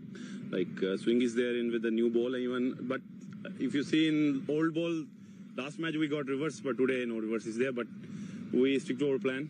We have to bowl a little bit slow once because he hits, that captain plays very well because hitting over the park. But we just, I think last 2 hours we did good. Well, 54, the skipper Rod Padal today. You're chasing 158 when you come out. What are your thoughts on the chase, and do you think you'll get home comfortably? Actually, when we came here in ODIs and the first 3-4 games, the wicket was not that good. But now on that tournament is going on, now the wicket is playing very well. So you can see now in even T20s, they're just high-scoring games. So I think we will chase it because in even a meeting also, coach tell us like that because the wickets are getting good. So you have to chase maybe 150, 160. It's okay to, I think, chase. We have till 9, 8. We have batsmen I can bat as well. So I think it will be comfortable. Well, thank you so much and good luck. Thank you. Thank you. That's Ahmed Fayaz, but TD is supporting cricket in more ways than ever. Because we believe Canada needs more cricket. TD, ready for you.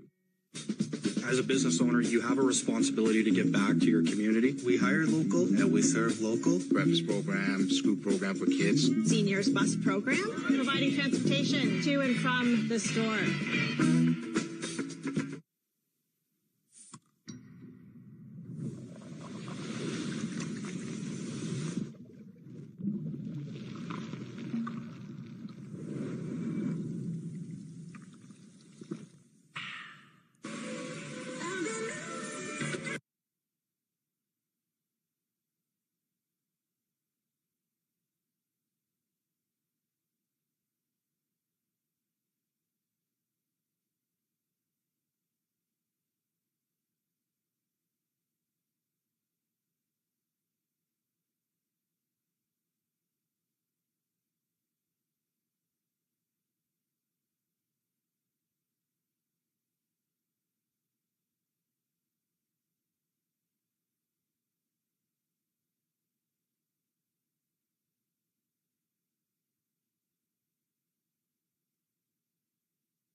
Well, good afternoon and welcome back to King City.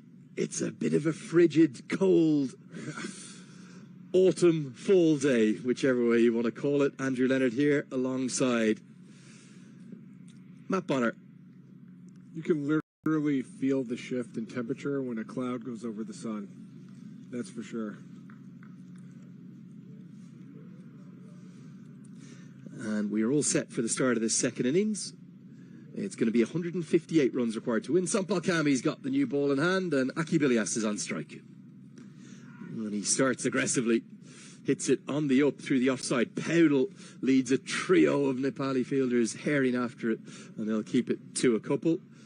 Matt, that was a highly entertaining first innings, wasn't it? There was an awful lot going on. It really was. So many different shifts in momentum. Action-packed plays on offense and defense. I mean, you got to think if you're Oman, you got to really be aggressive during these power play overs. They can get hot, put up a big score. It'll make things really interesting. Now, this has gone miles into the sky. It's Bim Sharkey who's not going to get there. In fact, I'm just going to check that. It's Bim Sharkey's shirt. It might be Sandeep Lamachani. I think if we can just get a look at the fielder, 54 there at mid-on, it might actually be Sandeep Lamachani wearing the wrong jumper. He might have left the jumper at the team hotel. Just going to see if we can get a look at mid-on. It says number 54. It looks visually like Sandeep Lamachani, though. It is. He's absolutely duped me with that 54 shirt number on. There he is. Are you allowed to do that? Well, in the NBA, if you do that, it's a technical foul. Is that right? So what would happen then? It's definitely Sandeep Lamachani. I think he's forgotten his jumper. I suspect if he takes his jumper off, it'll then show his correct number, which obviously everyone knows is 25. But there he is. He's got the wrong jumper on. I didn't know you could do that in cricket. I learned something new every broadcast. So what happened? What was your number, your career number? On the Spurs, it was number 15. So if you had 15 on for, let's say, the whole game, and I don't know, you got an elbow to the face and it got bloody or something. They have a backup jersey with a 15 on it. But you wouldn't be allowed to get back out there with number 12 on or something, no? No, I don't think so. Or maybe you do, but it's a technical foul, which means a free throw for the other team. So that's a free throw for the other team? Yeah. Wonder has that ever happened in the NBA? Not that I've known of. Yeah, I mean, yeah, occasionally someone will forget their shorts or jersey and rip off their warm-ups and whoops. Well, it is definitely, we can 100% confirm, it is Sandeep Lamachani at mid-on there, but he's got Bim Sharkey's jersey on him. I'd presume that Sharkey come on as a replacement because we can only see his back from our position, as this one's steered down to deep third for a single. At this level of cricket, do they have an equipment manager or are they doing their own laundry? It would tend to be the team manager. You spoke to me about his role the other day. It's a real kind of administrative one, and you'll tend to you'll get him running the team bus. He'll run the laundry schedules. He'll often, one of his main jobs will actually be to give all the players a daily running order. So what's happening that day? What time are we heading to training? What time is breakfast?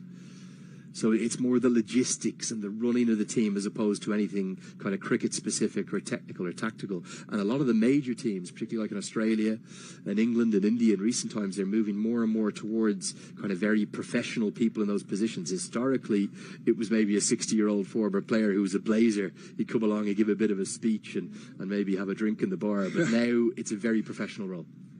Yeah, I bet it's an important role. You're having to manage a lot of logistics, that's for sure.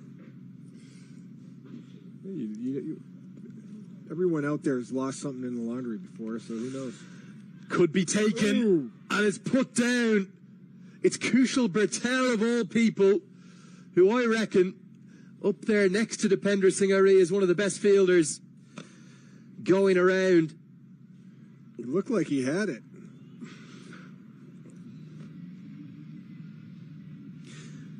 We're not sure if you're going to get a replay of this. Now, so the umpire... Get one more look at it here. And it did carry to him, didn't it? It went all the way into his hands. And we'll just get a look here now. Sorry, you are finally going to see it. Aki Bilias has picked out Kushal Bertel perfectly in the deep.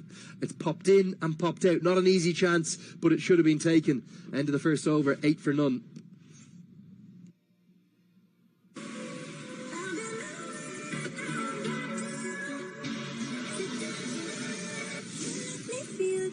The all-new Nissan Kicks. Ready for whatever you're into. Get your kicks.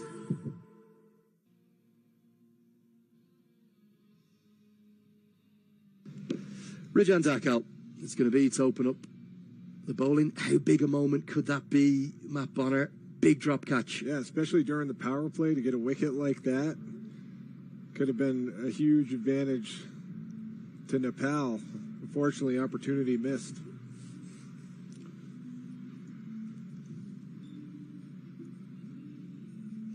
You see how the umpire is holding a Nepal jersey? Why is that?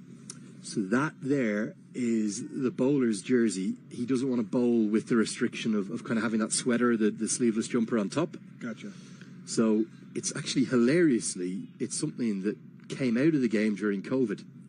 One of the kind of ways we played through bubble times was trying to minimize contacts. You weren't allowed to give your cap or your jersey to the umpires. You had these surreal scenes.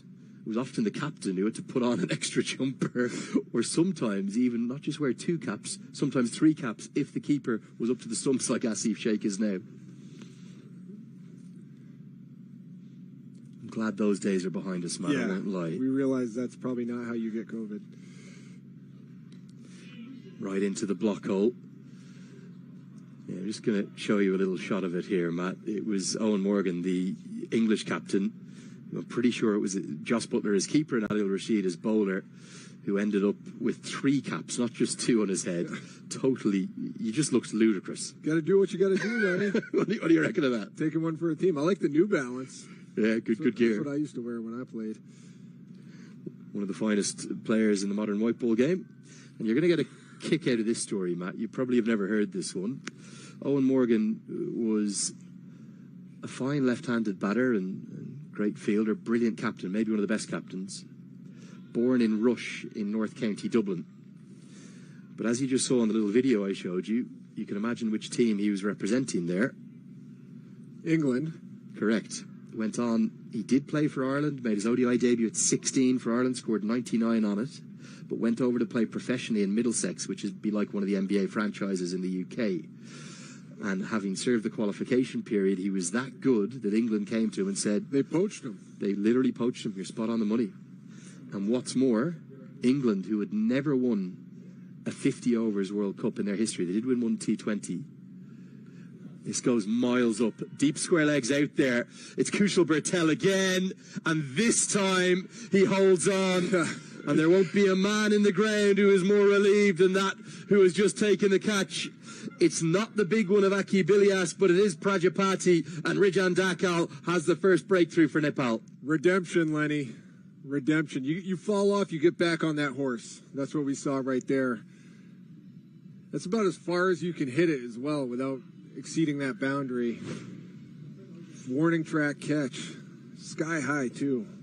He's actually got a good piece of it, hasn't he? It's come almost out of the middle of the bat, but it's 68 metres, I reckon, out there to that very deepest part. I'll tell you something, Kushal Bertel will have been nervous under that because he dropped Aki Bilias in the first over. This time he hangs on. That's more relief for Rijan Dakal than exuberant celebration. And Prajapati's horror run of form, it continues. He just can't get anything going in 2024. He's gone for 2. It's 9 for 1. Yeah, it's going to be really hard unless Oman can get something going here in these power play overs. So far stymied by this Team Nepal defense and bowling. But they got to pick the efficiency up for sure.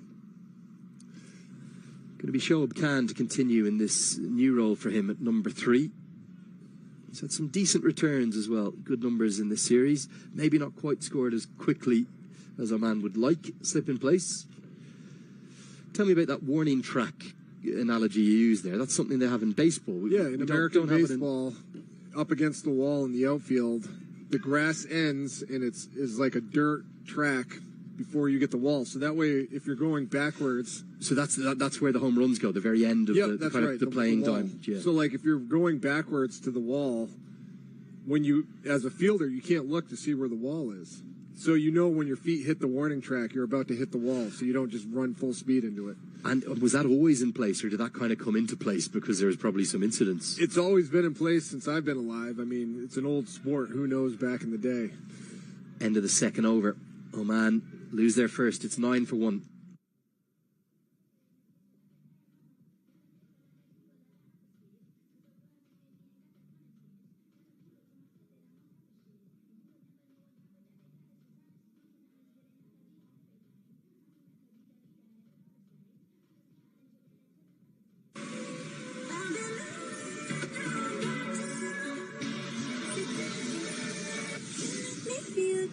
The all-new Nissan Kicks. Ready for whatever you're into.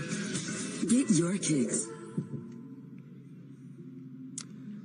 So, a daunting target to chase in maybe not the easiest batting conditions here in King City. Nepal hunting down a second win of this No Frills T20 Cup. They weren't able to beat Canada in either of their two clashes. But the key, as always, for Oman will be that man on strike, Akib Ilyas. He's been dropped once in the first over. And you would sense that if Nepal could get him in the first half of the innings, let alone if they got him in the power play, the game's going to be heavily weighted then to the men from the Himalayas. Yeah, I mean, Oman's already way behind the 8 ball. Only 9 runs in the first 2+ overs during the power play. That's not the score rate, the run rate they're looking for to catch this score that Nepal put up in the first half. Hopefully I didn't just put the commentary. What is it? The commentary curse. Commentator's curse. It's actually a big thing in cricket. There's been some. I should not have said that. There's been some iconic instances of it. Maybe the greatest of all time was, sadly, maybe the best, certainly the best spin bowler of the history of cricket, and maybe the greatest marketer of our game. They called him Hollywood. Shane Warne from Melbourne in Australia, St Kilda is where he grew up, and we lost him at the age of 52. He just dropped dead suddenly, died in his sleep in Thailand on a holiday. Had just arrived in the previous day, was asleep and never woke up. And there's not a day that goes by that I don't think about him, but there was the most brilliant instance of this commentator's curse I'll tell you about now. He was on air with Mark Nicholas. He wasn't just a fine bowler, but he went on to a marvellous broadcasting career. And David Warner was in strike, who's a very famous Australian opening batter. Mark Nicholas was the lead commentator, and he says to Shane Warne, the analyst or the colour, the role you're doing now, he says, David Warner, he's never been out in the 90s in his career. What happened? And Shane Warne, because they had the commentary camera, you didn't see it first, but then they packaged it up. He's hit him, and he's going, what are you saying? You can't say that. As down the ground goes Shoaib Khan. There we go. We're talking about the commentary curse. Hopefully that's not what I just did. And that's all the way for 6. A really good strike. And what happened in this David Warner incident was literally the next ball. David Warner, for the first time in his career, got out in the 90s as good footwork allowed Khan to access straight down the ground, where again, it's just the best place to hit. That's the way she goes. And look, I just said Oman can't get anything going, and you get a 6er. So right on cue, absolutely right on cue.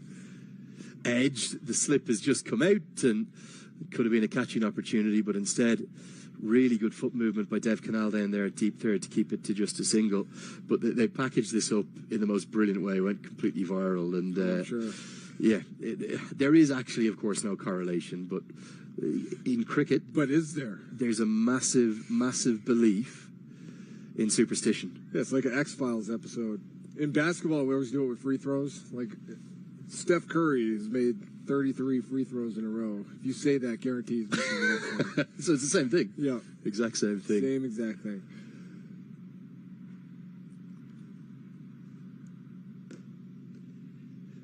Quick single. Powdell picks up cleanly, direct hits. Exceptional fielding. Arnold Medella was in a good position, but actually all it's going to end up doing is conceding the one overthrow because they're allowed to run off the ricochet off the stumps. Now, we saw one yesterday that Nepal felt they should have been given. How close was this? It's a heck of a throw. Now, did Akibilias get the bat down in time? It's a slightly lazy bit of running, but he did. And fantastic swift work from Rohit Paudel gets us to the end of the third, 19 for 1. As a business owner, you have a responsibility to give back to your community. We hire local and we serve local. Breakfast program, school program for kids. Seniors bus program, providing transportation to and from the store.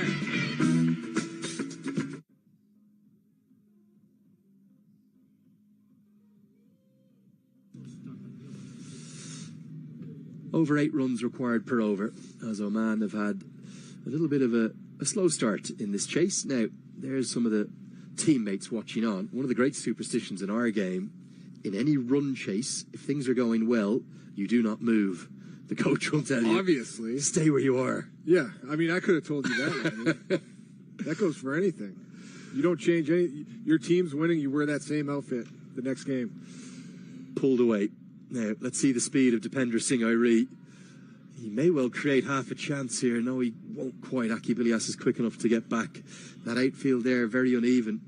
One thing that Arslan Kadir just pointing out to us, because this is the first left-arm bowler we've had bowl from this end, Rijan Dakal, he's having to run through that heavy patch of sawdust on his run-up. So as he goes, it's definitely not going to be that easy. It's a bit uneven, and that's one of the areas of concern, meaning that we had that 45 minutes delayed start. Yeah, I can't say I've ever run on sawdust before. There it is. Goes up into the air. The keeper calls for it, comes underneath it, and takes the catch. Dakal's got 2. He is pumped up in a big way. Asif Sheikh, at first, I don't think he gauged where it was, but ultimately, he's hung on. Cam was looking to go down the ground again. It wasn't full enough in length. Nepal, they've got 2 in the power play. In any momentum, Oman was looking to create with the bat. Dashed with that one right there. Take a look at the throw. Just popped straight up. Pretty routine. The only thing that made me nervous, you had 3 different guys that could have possibly got it. That's where communication comes in handy. Yeah, absolutely critical. And ultimately, almost always, if the keeper can get there, the man with the gloves on, he is the one that you want to take it. Shoaib Khan is gone for a very short stay at the crease. 9 off 7. It's 21 for 2.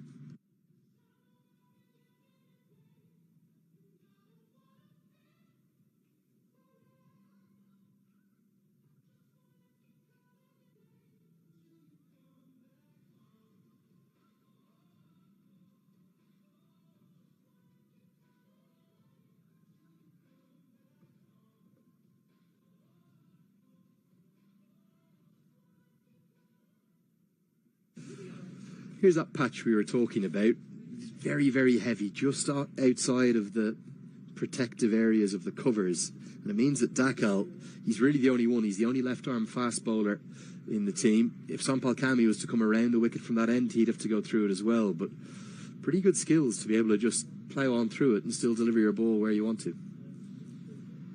Probably takes them back to, like, when they were kids playing cricket and who knows what, you know. Oh, what a start from Zishan Maksud. A slog sweep. Watch out, fans. Shorter side and into the bleachers.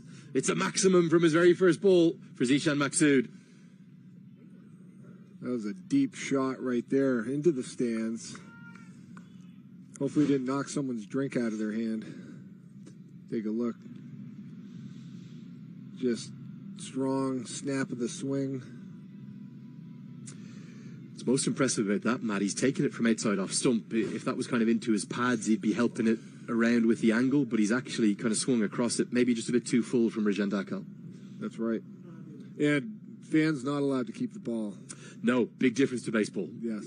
If they did, I think cricket would be bankrupt. Each one of those new balls costs about, well, €80, $100. Come on, yeah, for one ball? Brand new Kookaburra, yeah. I think probably even if, here in Canada, probably 140. Well, I know how to get rich. I'm just going to start a company that makes cricket balls and sell them for €60. There we go. Guided away, finds the gap. Really good start, lovely start from Maksud, who can start slowly. Now Irie and Bertel getting themselves in bother. This outfield is so difficult. It's so heavy. Just ramped up over his hand. And neither of these two are particularly quick between the wickets, but they'll pick up 2 more runs to the total. Picking up some momentum with the bat in this over. 10 runs already with 2 more balls to go.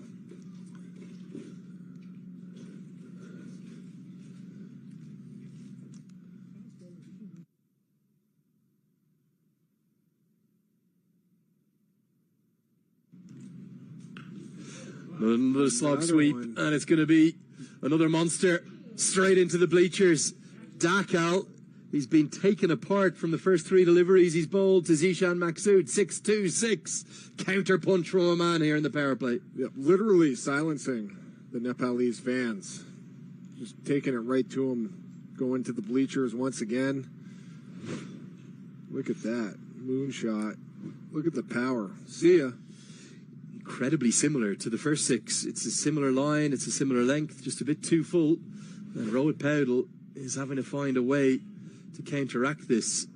I think the ball has gone missing. It's gone somewhere under the bleachers over there.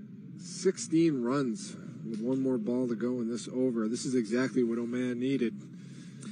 Yeah, and certainly Zishan Maksud, historically, if you think back to his kind of when he burst onto the international scene, the 2015 T20 World Cup qualifier in Ireland and Scotland, he was an opening batter. He was coming in right at the top and he swung at everything. But his career has taken a turn to a point where he's really a middle order player who likes to nudge it around and bowl his left arm spin. He didn't bowl back then much, but he definitely has it in the locker. It's deep in the locker. But he is saying, well, if we don't go after things in the power play here, there's no way that we can win. Good recognition of the conditions from Zishan Maksud. And you would have to suspect, despite the 2 wickets, this might be the last over of Rijan Dakal for now. Have put more protection out there. Deep backward square leg and deep mid-wicket go out.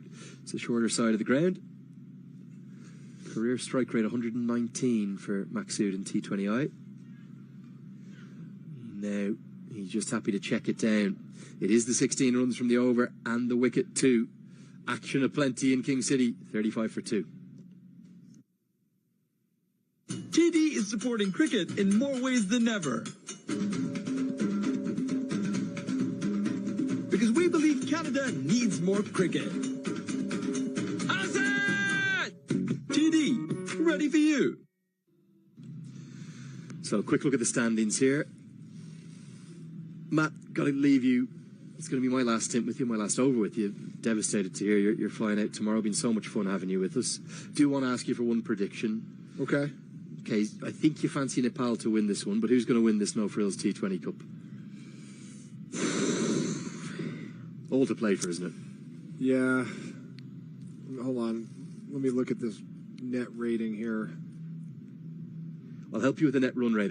I think if Nepal win today and Oman were to win tomorrow, I think Nepal's net run rate will be good enough. Yeah, I think I agree. Given that run rate, I'm going with Team Nepal. My adopted team. I still root for Canada, everybody.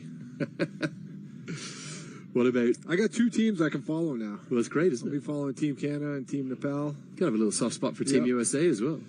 Talk smack to all the British and Australian cricket fans in the GTA. So, back live with you now. And Gulshan Jazz come into the attack. It was a surprise to not see him bowl yesterday, wasn't it? Given that in every game that he's bowled in, he's taken wickets and he's had such a good series. Do you think that Nepal are reading this as a pitch that's going to help their fast bowlers rather than their spinners? I think so. I think they're making adjustments on the fly given the conditions. You talk about, and that's the captain's call, correct?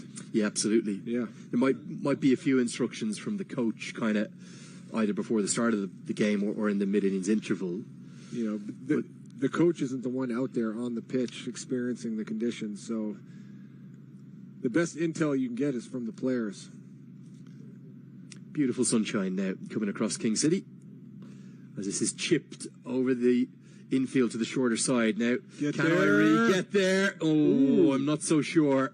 I think for me on first viewing, that should have been 4. We'll have a look at the replay. Dipender Singh Irie, I think he's going to save 2.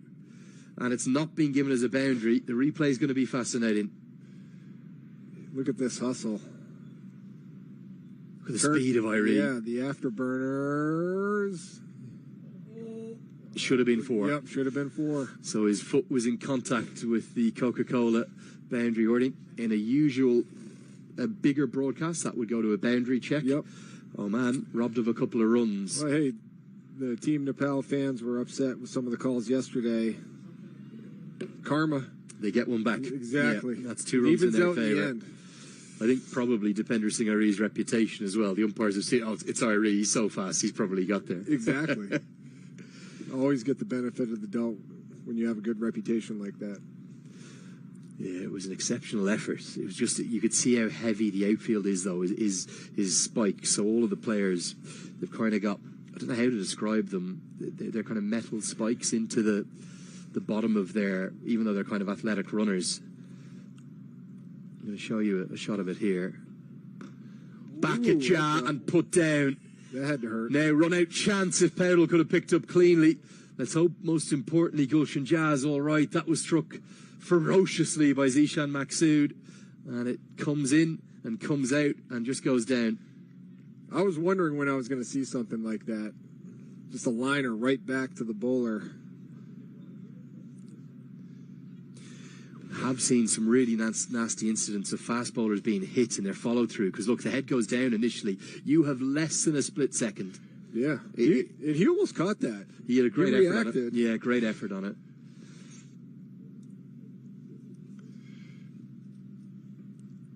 Nepal guilty. Just getting a little bit full for my liking. Their seamers need to drag that length back.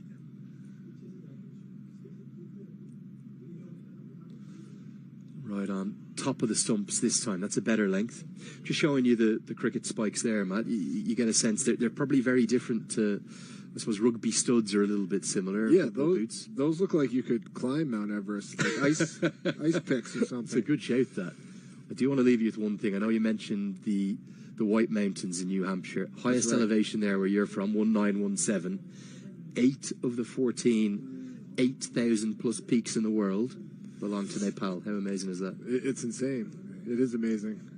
I'd love to see it in person someday as a mountain guy. I'm going to give you one last word because I know we're coming off now. Yes. You've got to watch that 14 Peaks on Netflix if you haven't yet. I have not. A Nepalese adventurer, mountaineer, goes to climb all 14 peaks. I think it's within the 1 calendar year. Nobody had ever done more than 2 in a year or something. Extraordinary story, as that will get us to the end of the 5th over. We'll have a commentary change. Want a bit of fond farewell to Matt Bonner. Thank you for everything. It's Thank 40 you. for 2.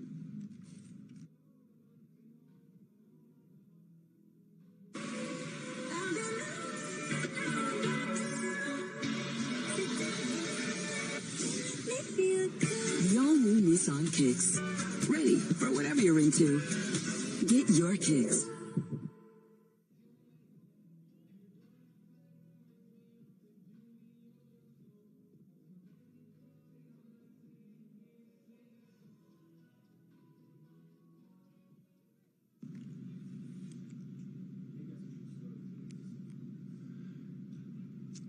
Hello, Matt. Hello. I'm trying to stay, I've been sitting here in the shade of this broadcast tent for a while now. You must be frozen. My nose is starting to run. I'm trying to get that unorthodox sweep out Akibilias. Yeah, I can see why you'd be frozen, and it's pretty chilly in this tent. Quite lovely in the sun, but I'll survive. we're going to have a quick concussion check here. Just making sure the players are okay. Asking him how many fingers. That's what my dad used to say to me when I was growing up. I get hit in the head. How many fingers? You're fine.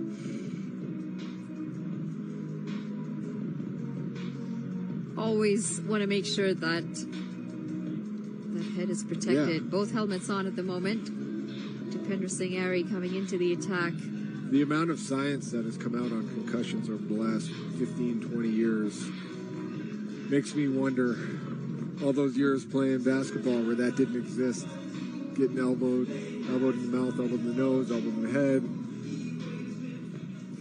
What about that So sport where far, you I'm fine, slap, right? where you slap your opposition? What's that called? Where you slap the Yeah, opposition? it's like a slapping contest. You slap them Oh, across the slap face. league? Yeah, that doesn't look like a good time to me. Well, there was an article that came out, I think I read it a couple of weeks ago, that said, you know, there's serious injuries to the brain.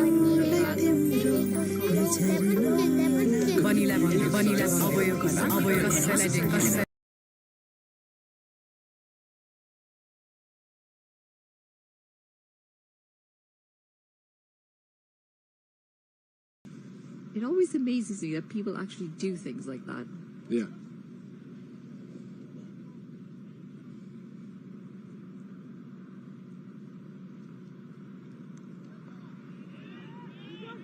Back of a length, and they do well to guide this into the offside for a quick single. But 2 wickets down here, Oman. 41 for 2. Yeah, and after that, they had that little burst of offense. Nepal's kind of settled things back in, gotten back on track. Keeping that run rate in check as well, Oman. Ooh. Looks like it was going down leg. I'll have to take a second look on that one. It was definitely low enough.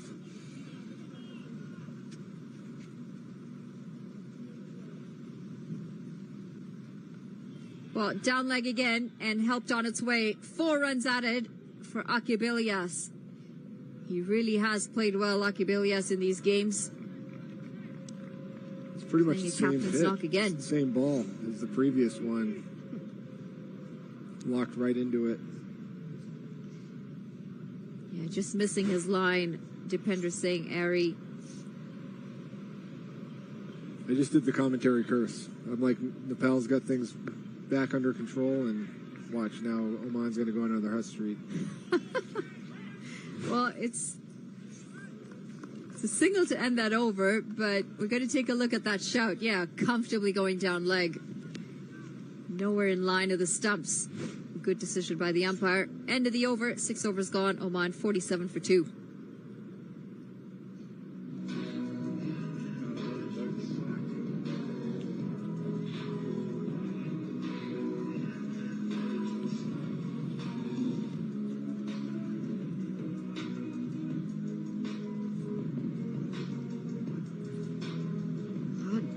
Umpire Arnold Medella just signaling the end of the power play. 6 overs gone.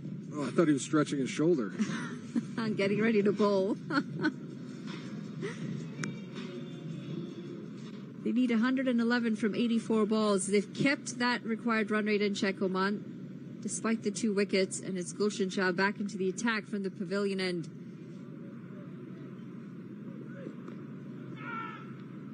Yeah, I think overall, if you're Nepal, you're okay with that run total during the power play. We get into these middle overs. See if Oman stays aggressive like Nepal did during their middle overs. They finished very well, didn't they, Nepal? Yep, they Slow sure in did. the middle, thanks to the spinners from Oman. But what an innings from their skipper today, Roy Portal.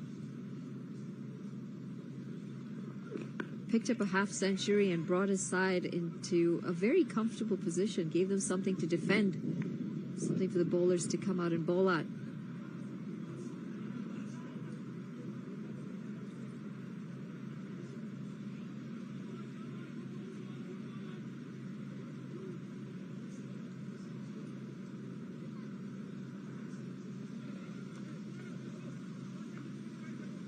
It's where you really got to maintain the focus at this point in the match. It seems like this is where you can kind of go into a little rut, go into a little lapse.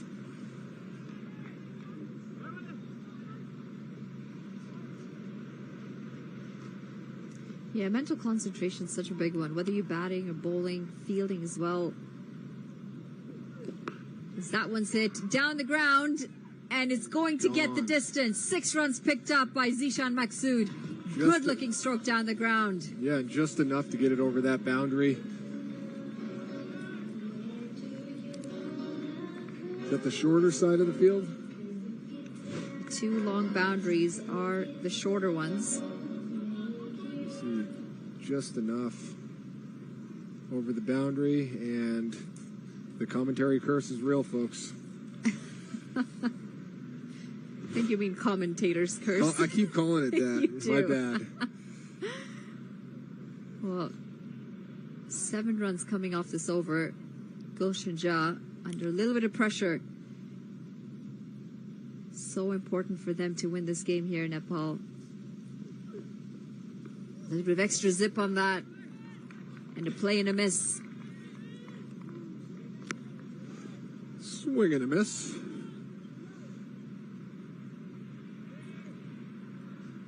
So, do you think now when you go back and watch baseball, you might find it a bit boring compared to cricket? I already thought it was boring. So, fair point. it's definitely more boring than T20 cricket. And anyone who wants to have that argument with me, bring it on. Slower delivery, good change of pace by Gulshan Jha. And there you have it, Matt Bonner, aka Red Rockets, endorsed cricket. Absolutely. Over baseball. And it's not even close.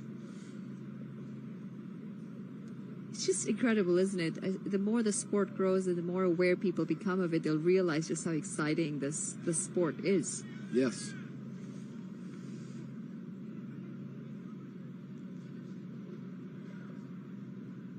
This is a T20. A lot of T10s popping up too now. T10, 10 overs a side. Wow. Do you only get 5 wickets? Now you get all 11. That's pushed into the offside. They pick up a single to end the over. Oman 56 for 2 at the end of 7. The new A&W Ruffles Crunch Teen Burger. Let's go. Juicy grass-fed beef topped with Ruffles cheddar and sour cream chips. Let's go!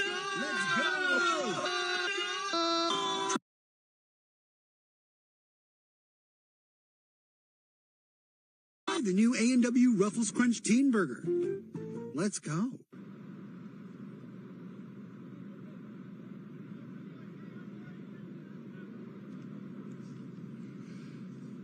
T10, that's intense. Yeah, very quick game. Not a lot of time to muck about. Yeah. And not a lot of time to think when you go out there. It's all guns blazing. A little bit of flight. And a little slow through the air to Pinder Singh Airy.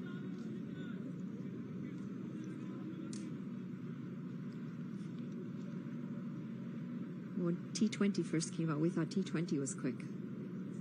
And it is, generally speaking, compared to the 50-over version. But now you throw an even shorter version in the game. One thing I've really enjoyed about cricket, I'm like a numbers guy, and just like constantly seeing how the run rates and the target and what you need to average, how that's constantly shifts and momentum changes. It's really fun kind of keeping an eye on all that. Like need 101 more from 76 balls, so you're doing the math in your head. What does that mean? How many runs do I need to get per over? Yeah, exactly.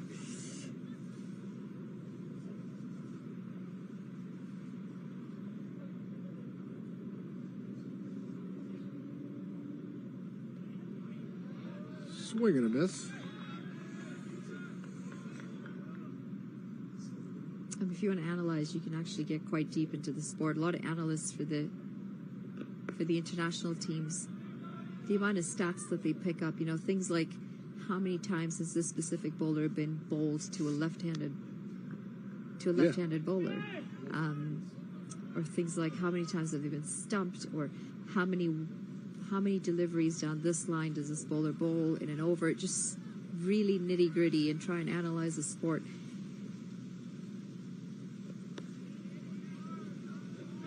Especially some of the top sides, they've got a lot of analysis. They've got serious game plans for oppositions. Exactly, that's what I was going to say.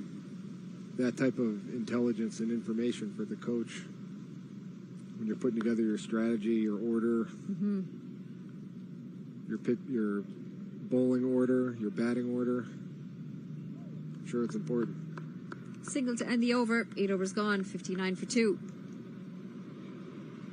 TD is supporting cricket in more ways than ever. Because we believe Canada needs more cricket. Azad! TD, ready for you.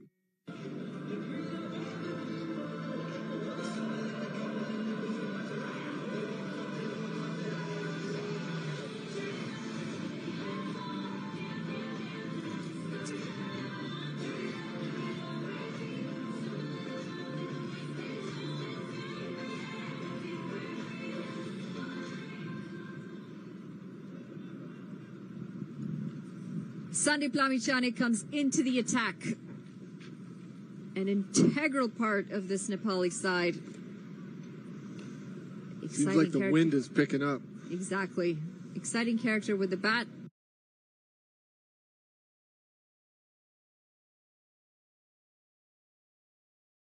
And an even more exciting character with the ball. Yeah, you mentioned it. The breeze is picking up.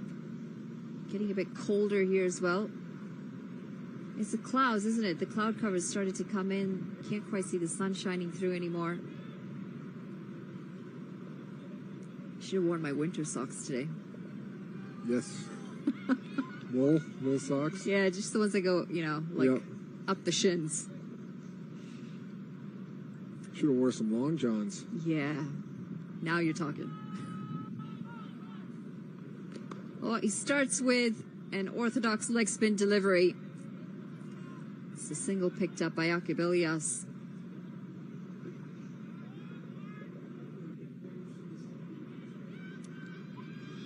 I do really enjoy winter. I enjoy it until about the end of January. Yeah. Unfortunately, here you got 2 more months left. Yeah. You go skiing? Yeah. The kids got him in pretty young as well. I always thought it was funny. You know, I went to University of Florida and I played basketball in Texas. They call it snow skiing. Like, you specify snow skiing. But, like, when you're from the up north, it's just skiing. It's just skiing. Yeah. I did not know that they called it snow skiing. They're like, where else did are you grow up ski? snow skiing? On the water skiing. That's right. Yeah. But that we do specify that we're going water skiing. That makes sense. Yeah, we do it the other way around. Yes. That's too funny. That sounds a bit odd to say snow skiing. Right. Like, you mean just skiing? Just keeping it in close to that off-stump line.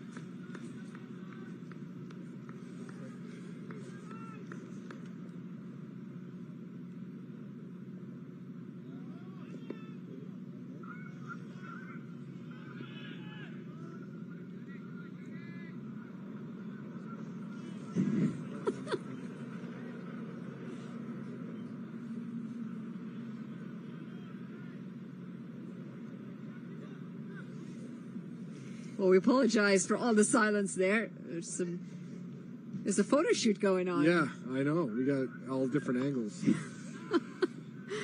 Just of the commentary team here. It's been a fun bunch. It's been a fun week. Yeah, it has. It sure has. I've learned so much. And I appreciate everybody out there listening. Pulled away, and it's going to be a wicket. The third one goes down for Oman. Sandeep Lamichhane, on the last delivery of his first over, gets the breakthrough. It's a big one. It's Akabilias, the skipper of Oman. Yeah, it really kills any momentum Oman was trying to get with these middle overs. They're going to have to really turn things around and pick it up if they're going to reach this run total of 158. But nice hands right there. Does a good job cradling it. Talk about that cold weather. You don't want to hurt the hands. You got to kind of cradle it into you. Squeezes it in. It's defender Singh. Yeah, big time defensive play right there. Really shifts things in favor of Team Nepal. Well, 9 overs gone. Oman 61 for 3, and we're going to say goodbye to the legendary Matt Bonner. He's got to go do a few things outside of cricket. It was lovely working with you. It was lovely having you on air with us. And we hope that you're back in cricket sometime soon again. Well, likewise, the sport has gained a new big fan, and I want to thank you and everybody else in the broadcast team and everybody listening for your patience as I learn this game, and hopefully I get to do this again. Amazing. Thank you so much, Matt. Safe travels. Thank you.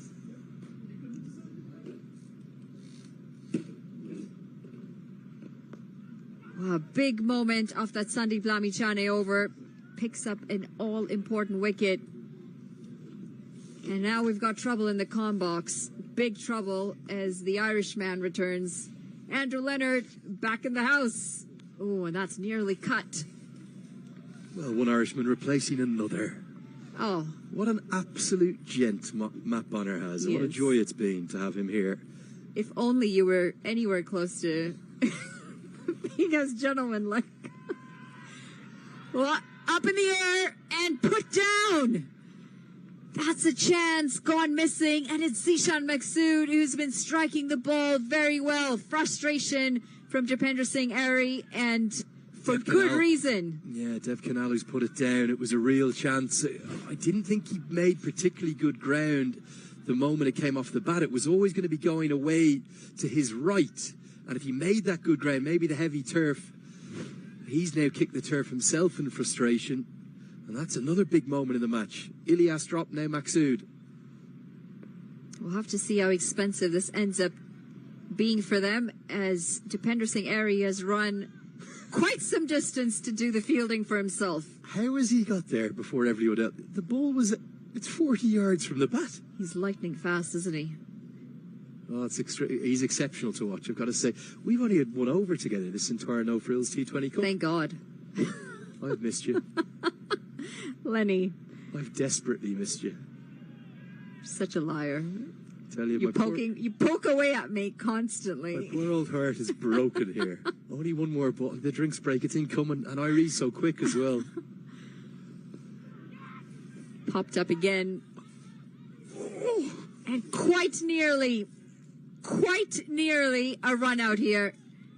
Well, this would have been ludicrous. Absolutely ludicrous. Arslan Kadir thinks a direct hit could have been gone here. We're going to stay with this and bring you the replay. I don't think there's another fielder in the world who would have got there, let alone turn it into a chance. He did everything just right. Watch this athleticism from Dipender Singh Airy. Squares him up, bit of a leading edge. He immediately picks up which way it's going, gets there so swiftly, throws off balance. Oh, it would have been gone now. The throw is off target, but that would have been utterly ridiculous. Absolutely ridiculous. Such an athlete, Dipender Singh Airy. 10 overs gone. We're at the halfway stage. Oman, 64 for 3. And we're going to hear a little bit about what this No Frills T20 Cup is all about. Let's get up to the crowd, see what's going on up there. No Frills T20 Nepal versus Oman. It's a cold day, partially cloudy, but we have Nepalese fans here cheering for their team. We all know that Nepal has diehard fans, and I have a few standing right next to me. What's your good name? Akriti Garong. And where have you traveled from? All the way from Pennsylvania, 7-hour drive. Wow, that's insane. Is there any specific player that you came here to see? No, the whole team actually. They're absolutely amazing, gorgeous. The whole story is crazy. Me and my family, we came here on Friday night, and then we stayed Saturday. We left because we had an important event at church, and then we came back Sunday night again. So altogether, we've been here for 3 games. Wow, that's crazy. And last question, who's going to win today? Nepal, of course, no doubt. Can I have a cheer for Nepal, guys? Yeah! Thank you. Back to you.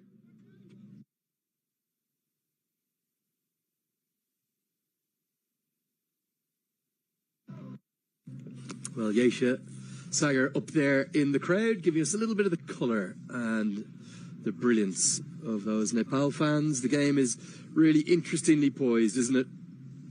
Oman could have lost a 4th, as I bid a very fond farewell to Manali Patel and a warm welcome along to Arslan Kadir. Arslan, firstly, how are you, my friend? And where's this game going? I'm very well. I don't know if you're happy or sad to see me at this seat. You were getting a little bit of abuse in that last over. Wasn't I just? I couldn't believe it. We only had an over together. And she was going at me, wasn't she? You might have deserved it. What? Really? For all that you've been giving her. That was in the ODI series. That was weeks ago. That was a lifetime ago. It does feel like a lifetime ago, doesn't it? But this No Frills T20 Cup, evenly poised here. Still a long way to go for Oman. But that would have been such an important wicket. They cannot lose Zishan Maksud at this stage. He's the key man. I know he didn't affect the direct hit, but that was just extraordinary from Dipender Singh Arey, wasn't it? You'd probably count on one hand the number of people in the world that would have been able to make that intro right now.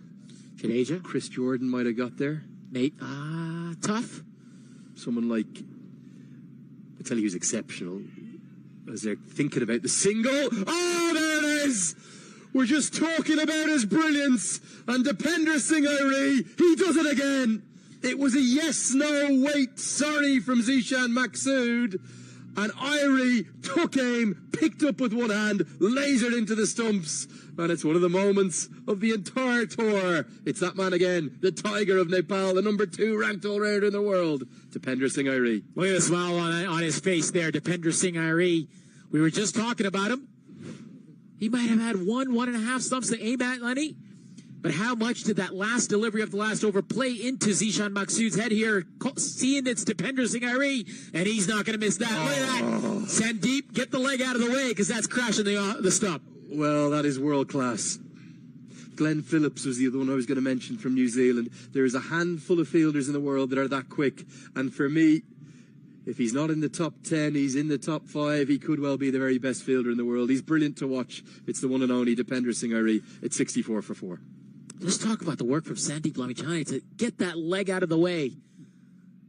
It's a strong throw from Dipender Singh Arey. And yeah, I think that the run-out chance in the last over, just playing in the mind of Zishan Maksud. He saw who the fielder was, looked up and said, nope, I'm not going to challenge him. But unfortunately for Khalid Kale, he had to go. Did sell his teammate a bit down the river there, didn't he, Zishan Maksud? Because there was an initial movement of a yes. But then I think what's happened is he's looked up and seen who it was, and he's gone, oh no, and I need to send him back. And it all happened in a flash. It was so quick. We've waited till the final Nepal game of the tour for Dipender Singh Arey to produce that moment of magic, and that moment of magic was in the field. He is electrifying to watch, and Nepal right on top now. Yeah, Nepal right on top. The Tiger pounced all over it, didn't he, Lenny? And now Roy Padel, he's on the attack, slip in place. Yeah, he does this quite a bit, doesn't he? He changes things up, doesn't just go with the leg breaks to the left-handers. He likes bowling this little seamer delivery. He's just developed that kind of over the last 6 months as well. It's a real dart.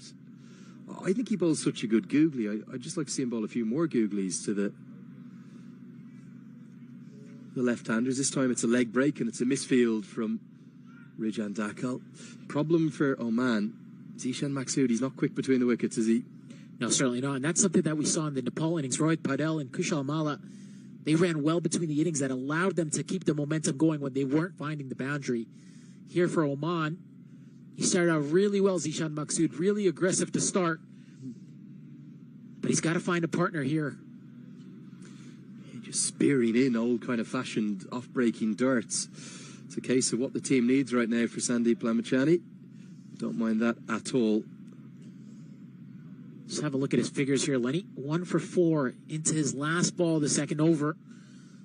11 overs gone.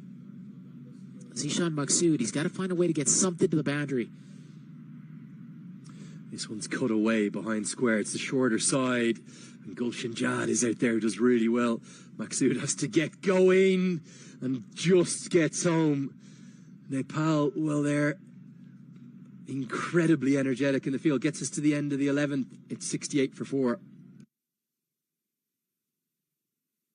Seva is giving back to the community and making sure that the community is taken care of. We do a lot of that at our temples and in the Punjabi community, and that's how I see the store. So it's the no-frills thing to do.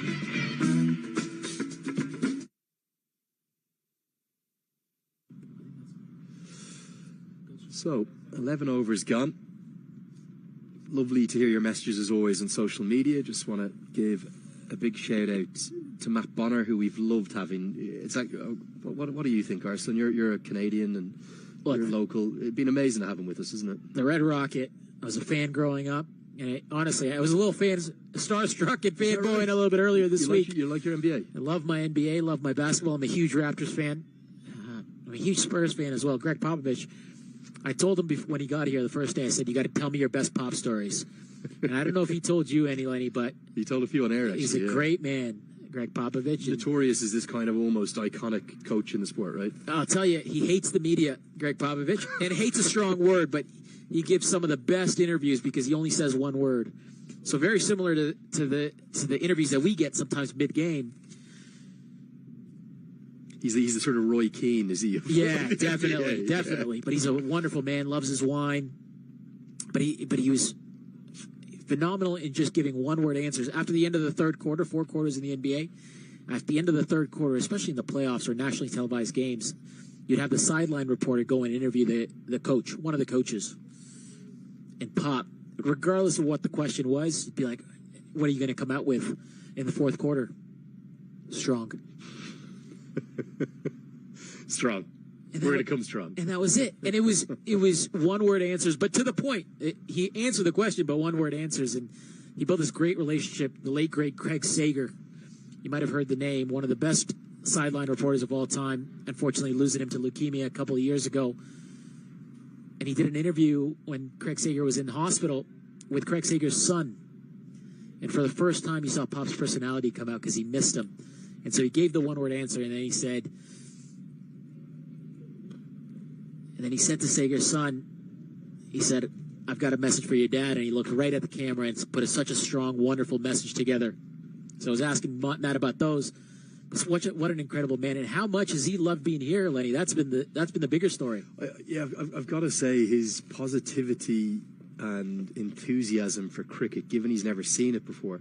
And if you're watching on at home and you don't know much about the NBA, let's say you're from Nepal, you're talking about an icon of the game. You're a 2-time NBA winning champion, kind of real legacy player for the San Antonio Spurs. I spent that time up here in Toronto as well.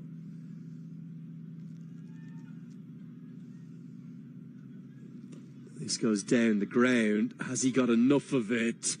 He's just going to fall out of reach of Dev Canal and Kushal Bertel. They got back for a couple. But if you think any of that enthusiasm was faked or staged just because he was on air, it was the absolute opposite. Off air, he was almost more engaged, more interested. I think he was genuinely fascinated by the sport, fascinated by the nation of Nepal and the love he's received from the fans online for the Lambu Dai. Quite remarkable. Yeah, he went all in. He went all in, Matt. Man, a great man. You sit next to him, and you forget that this is a 2-time NBA champion. Very down-to-earth guy. But I think that he was also notorious as that during his career. His nickname was about the fact he used to ride the subway rather than kind of go there in a Lamborghini or a Ferrari. Yeah, the Toronto Transit Commission, the TTC, called it the Rocket. And his nickname is the Red Rocket. As we see the umpires coming together here, Lenny, they're having a look at the ball. Look and see what's going on. And we're looking at this scorecard. And there's not much batting to go, but there's an important name down there that I want to talk about, Lenny, that might come into play. Important, this partnership, very important. They need to get this to the 15th, 16th over. But Rafaela, you're looking at that name. We saw him strike a few lusty blows against Nepal in their last time out. He's going to be a key man if they're going to get over the line. Yeah, I think if there's a situation where it's 50 to win off 5 or even 60 off 5 like it was in the game yesterday for Nepal trying to defend that, Rafael is the one player, the X factor, who could come in and do things very quickly. Still just the 5 bowlers used, and with all those additional options, particularly with the 2 left-handers at the crease, I'm surprised we haven't seen Rohit Paudel himself with the ball in hand. I just think consistently, not just here in Toronto, but just in general, recently around the world, we've seen Nepal bowl a bit more seam than they should have and a bit less spin than they could have. Kushal Bertel, in such wicket-taking form in this format, has only bowled in one of the 4 innings that might have bowled in 2 actually, but he's bowled very infrequently. As the Seagull wants to take centre stage, off he goes. Ian Khan gives him a little flutter of the wings to get into the... It looks like he's coming back as well. He wants to come right back. Where's the action? Where is the action? Don't get too close. There has been incidents. There's one of those seagulls in the Lord's Museum, remember? And it's not in the live seagull. It's one that's been stuffed. But just to finish on Matt Bonner, exceptional enthusiasm for cricket. I think he's loved every minute here. He had to go. Unfortunately, he's got a commitment. He's flying out to San Antonio tomorrow, so he's got to get out of here. But you could tell he didn't want to get off air, did he? He wanted to be here till the end of this game. Yeah, great man, Matt Bonner, and I suspect it won't be the last time we see him on air for cricket. Yeah, I think you're right, and I'm genuine in my want to get him to come to Nepal one day. I think he would love it, and I think the people from Nepal would adore it as well.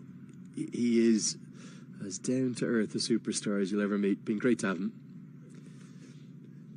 One thing I did say to him that I just want to correct as well, got this from Spiron on social media, says at Cricket Badge, just a reminder, the 14 peaks record that was set in that Netflix documentary that I was talking about, Tenzin Lama Sherpa, it's been broken by Kristin Harila of Norway, who set a speed record for climbing all 14 8,000 plus peaks with supplementary oxygen in a record of 92 days. Well, I thought what he was doing was impossible. I'm not sure how. In 92 days. Well, that's it. I haven't got that checked, but generally the Nepal faithful would be pretty great on social media, on Twitter. Maybe somebody can correct that. If not, let us know at Cricket Badge if you get that. End of the 12th, 72 for 4. As a business owner, you have a responsibility to give back to your community. We hire local and we serve local. Breakfast program, school program for kids. Seniors bus program, providing transportation to and from the store.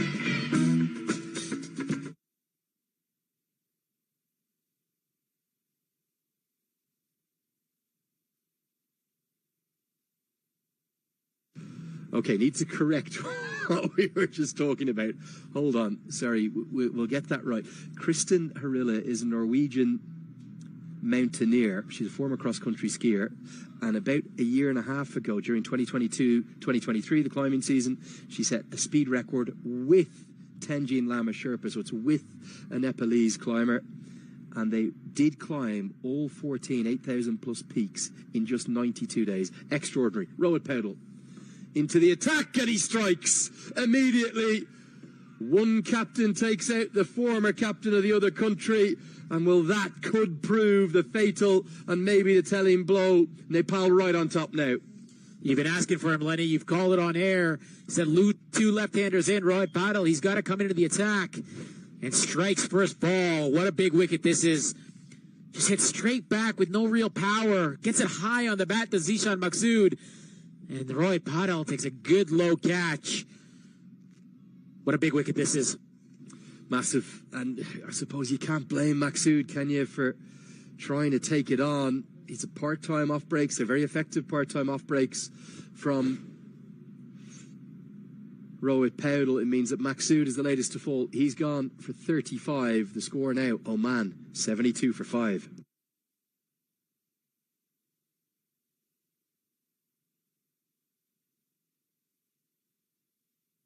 The new A&W Ruffles Crunch Teen Burger. Let's go. Juicy grass-fed beef topped with Ruffles cheddar and sour cream chips. Let's go!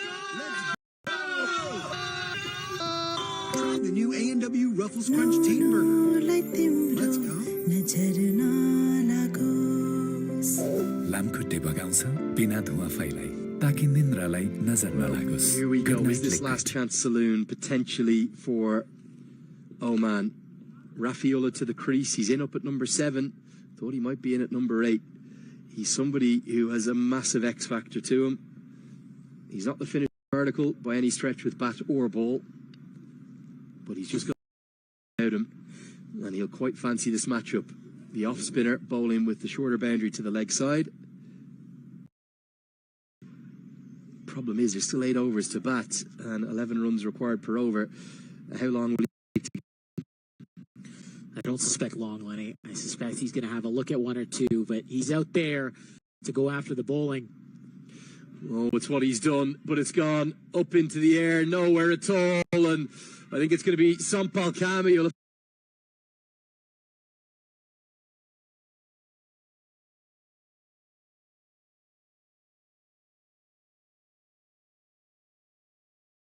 to dive onto the sawdust. The 28-year-old, he's got a career strike rate of 180. He only plays in one way. Looks for a big maximum from his second ball, pays the price. Powdle is 2 wickets and 3 balls. You'd have to say smart bowling from Powdle as well. The first one was right on the stumps, making him come forward. This one, he's just brought him wide. And Rafiola, we know his strength is to the leg side.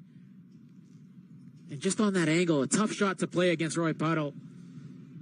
How good a catch is this from Sampal Kambi, given the piece of ground that he had to go over? That's why we had a delayed start this morning. We heard Matt Bonner talking about the warning track. There's a little bit of a warning track that's been created right there with that with the sawdust. And have a look. You could see the disappointment right away on Rafiola. Asif Sheikh didn't know where it was, but Sampal Kambi better have a good laundry department because he's going to need it for that jersey later on. I tell you, I think that's a great catch. I really do. Rafiola's gone for a duck. It's another one. It's now a procession of Omani batters heading back to the King City Pavilion. 72 for 6 will bring Pratik Attavele to the crease. And what an inspired bowling change. We were calling for it, like you said. But Rohit Powdle gets himself into the game. They need to bowl more spin. They just haven't been doing it enough. He's been a bit reluctant to bowl himself, hasn't he, over especially even in the ODIs. But here with the 2 left-handers, it presented the opportunity to bring himself in. It was almost a no-doubter. And again, look at this over. 2 for 1, 2 wickets in the over, and 2 big wickets. The two X factors, you'd have to say. Zishan Maksud, he had to be there till the end. And Rafiola, the big wicket of Rafiola, and a wide there. Where does Oman go from here, Lenny? Where does Oman go? You just wonder, is there a way back into the game from here? Pratik Attavele he's been a bit like Kashyap Prajapati, hasn't he? He just has had no form in 2024. If you get Aki Bilias out, you kind of seem to win the game against Oman on this tour. It's been a one-man party in their batting lineup, hasn't it? The game they won against Canada, it was Aki Bilias. Came up the order and Slog swept and played pretty nicely. Going to be 4, just 1 bounce right in front of the team dugouts as the right-hander does like the matchup, takes on Powdle, who picks up 2 wickets but goes for 7 runs in the over. It's 79 for 6.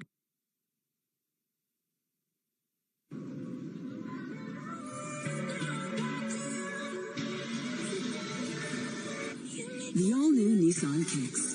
Ready for whatever you're into. Get your kicks.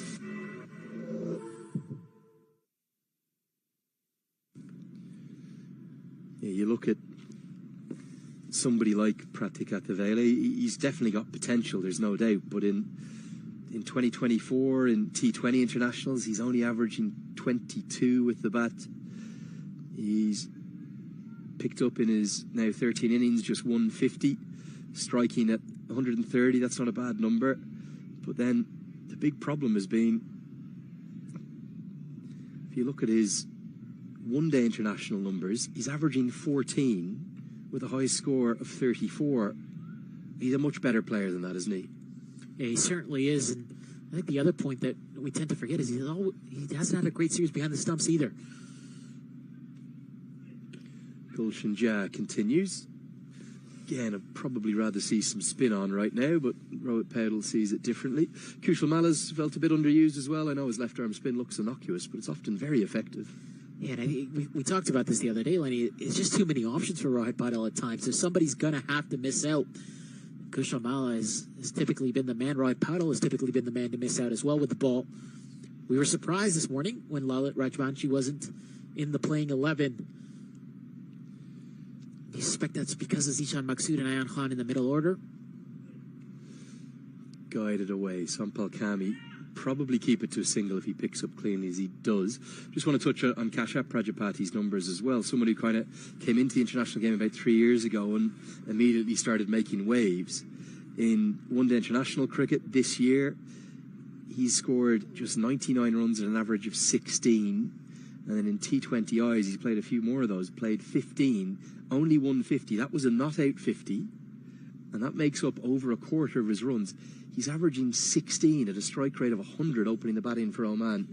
You can see why Dilip Bendis is having such problems piecing wins together. Yeah, certainly. They're looking to find the right combination, but besides Akibelias and Zishan Maksud to an extent,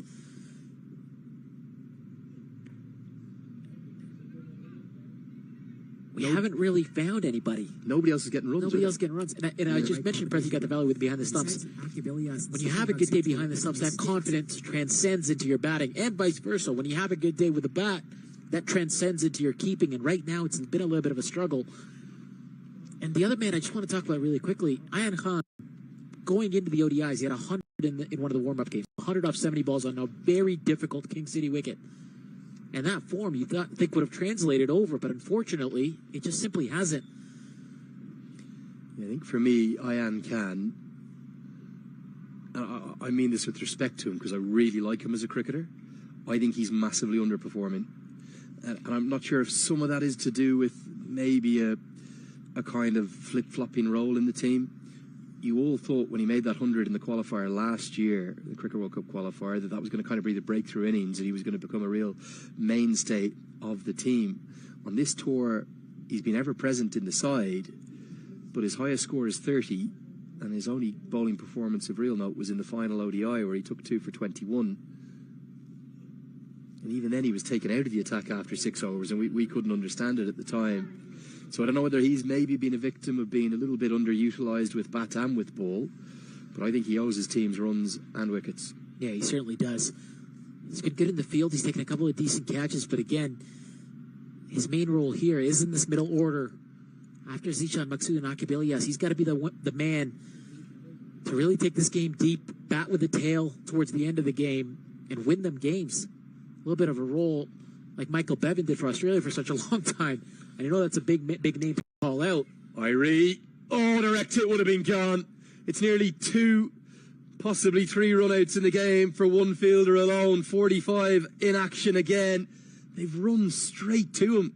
He's picked up cleanly, taken aim, and I'm almost certain a direct hit would have been out. We got to check his pockets for a magnet here, because everything goes to him, and he just creates opportunities out of nowhere. And once again, Gulshan Jah. I think Gulshan Jah had time, if he collected it, to get that back onto the stumps. It's actually, he was almost trying to deflect it, wasn't he? And I think a deflection would have been good enough. More moments of brilliance from Dipender Singh Irie.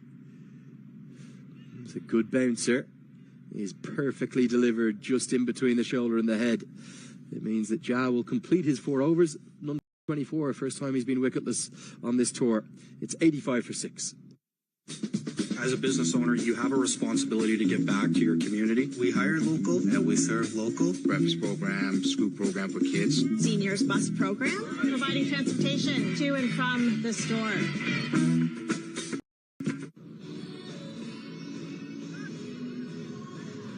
So a pretty good effort from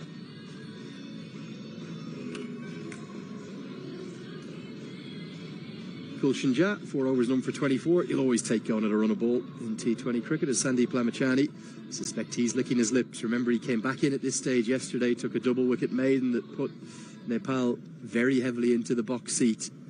And that 1 over from Powdell, he's taken himself off now, but it's given him plenty of flexibility with where he'll turn in the remaining 6 overs of this chase. A man of it all to do. And this could be another one for Sandeep Lamachani. Kushal Malla nestles underneath it, takes the simplest of catches, and well, the disaster run continues for Ayan Khan. Lamachani with another T20I wicket to his name, and it's Calypso Collapso right now for the men from Oman. I just don't think it's the right idea looking to attack. Ayan Khan has got to be the man. I think Preti got the volley. He's got to go hard.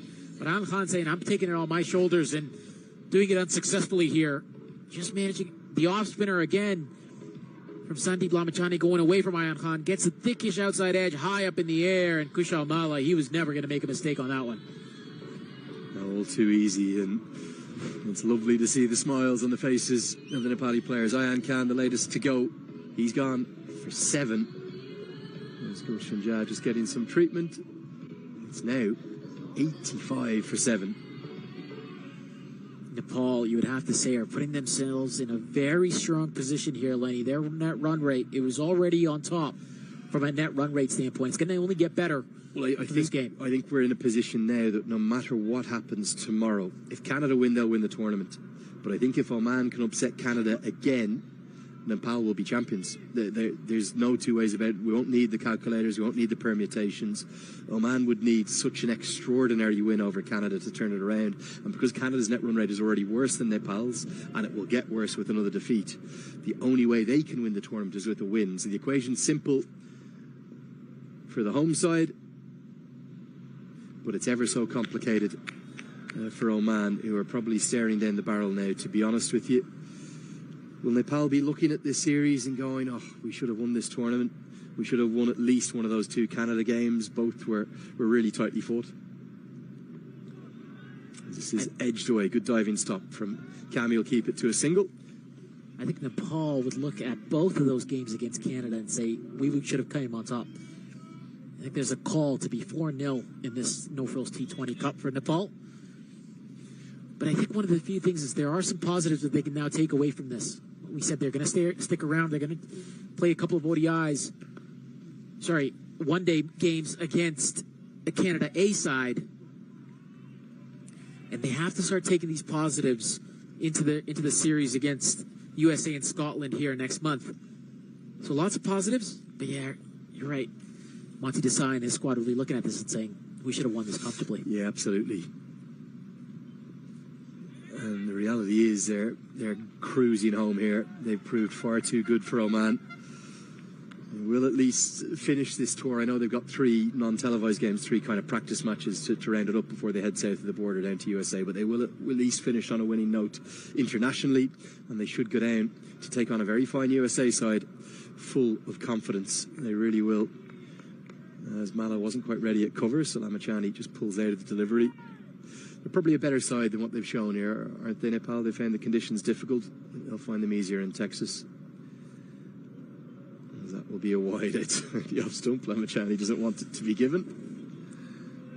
Yeah, they'll certainly find a better. But I was actually quite surprised, especially with Sandeep Lamachani spending some time over here over the summer. Depinder Singh Irene, Kushal, Rohit Paudel spent a lot of time in Toronto, a lot of time playing on these wickets. As we see 15 overs, as we say goodbye to Lenny, 88 for 7.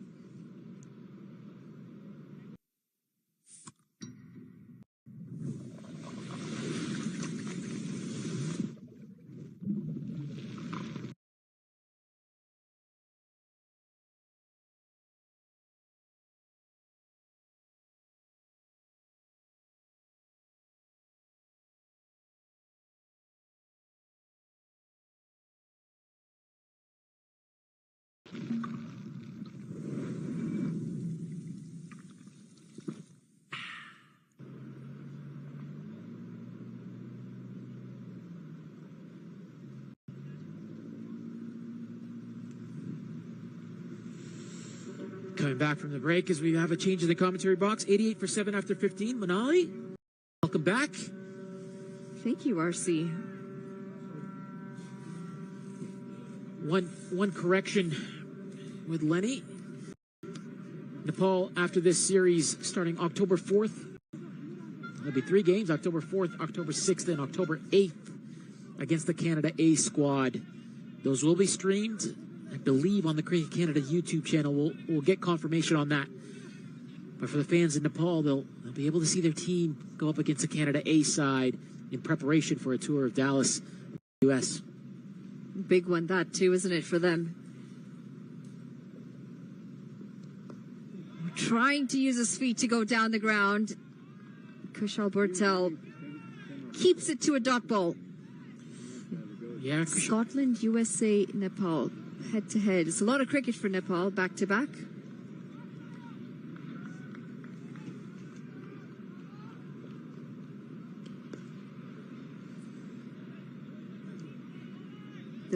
They'll feel quite comfortable here, Nepal. 7 wickets down, Oman, 88 runs on the board. That required rate is awfully close to 15 runs and over now.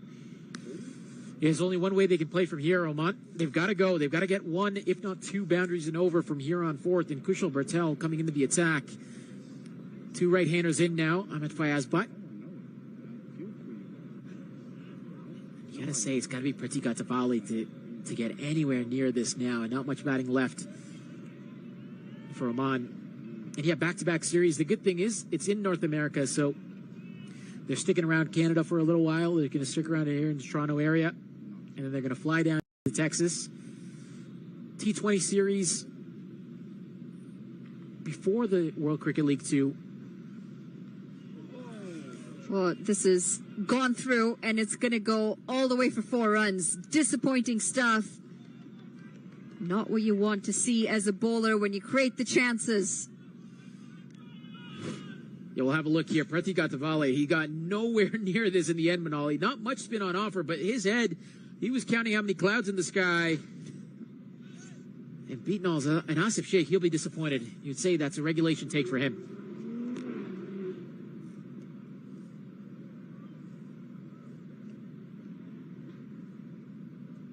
Well, he brings out the reverse. He's not gotten a hold of this. And it's going to be none other than Dipinder Singh Airy who does the cleanup. How good has he been in the field? In fact, you can't take him out of the game. And now Oman are 8 wickets down. And it's the man you thought who would kick on, Pratik Attavale. He was the man that had to do it. And I don't know about this option. But Kushal Bertel, he picks up his first wicket. Pratik Attavale, he's in no position to play this in the end. And just as simple as you like for Dipinder Singh Airy. Says thank you very much, and the smiles. You can't wipe him off the Nepal faces. Well, they're really falling apart here, Oman. Decent start with the ball when they come out.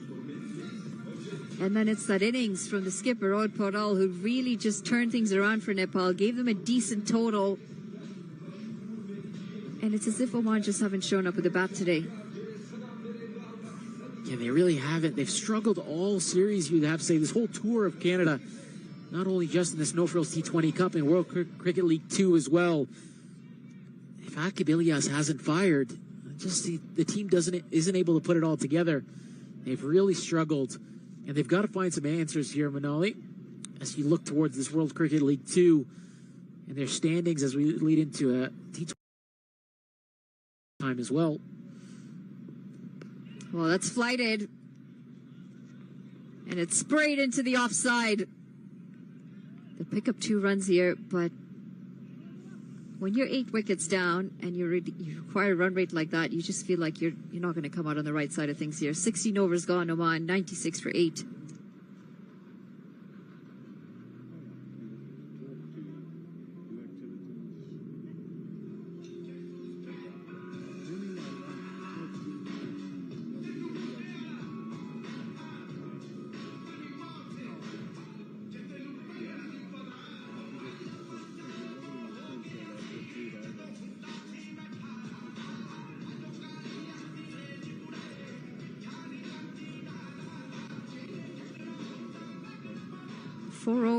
Or just 2 very good deliveries is going to bring this contest to an end.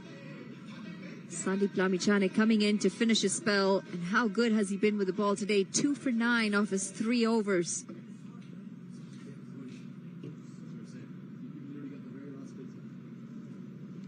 Yeah, we saw him wearing Bim Sharkey sweater earlier, didn't we, Manali? Sandeep Lamichhane. Well, it goes down the ground. Oh, and that would have taken some catching. Good effort nonetheless. Anil Saad does very well in the deep. Yeah, you'd have to say it was mighty close. He decided to go for it. And some of these catches, you've got to make a split-second decision whether to go for it, hang back. He decided to go. And in the end, you would have to say he saved 3 runs for his side.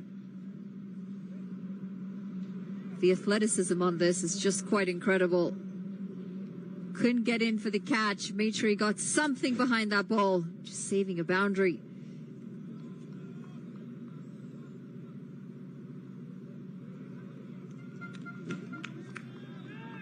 Big swing and a miss. He's really firing him into the left-handers, isn't he, Manali? The off-spin and the seam-up delivery. He's just one with a lot of pace.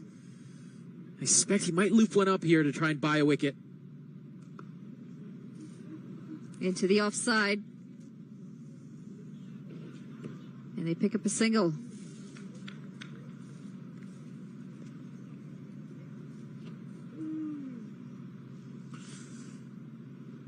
Yeah, we talked about Sandeep Lamichhane wearing Bim Sharkey's sweater. Bim Sharkey looked like he was just out there as well. Just trying to take a look around the field to see who's off.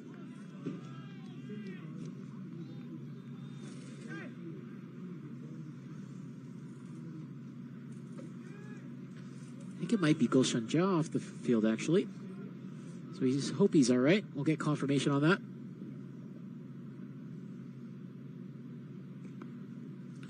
Well, he did take that ball pretty hard on the hand, didn't he, on that follow-through? It was struck with some power. Yeah, and we saw it. We got an image of him just a little while ago, walking with the physio, having a look at that hand. Well, so we hope he's okay. We certainly hope he's okay. He's an important man for Nepal. He's a fan favorite as well. We saw his antics against Oman a couple of days ago.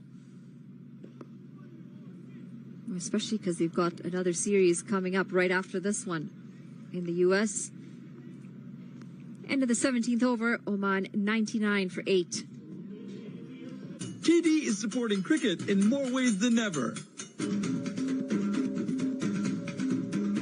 Because we believe Canada needs more cricket. Azad! TD, ready for you.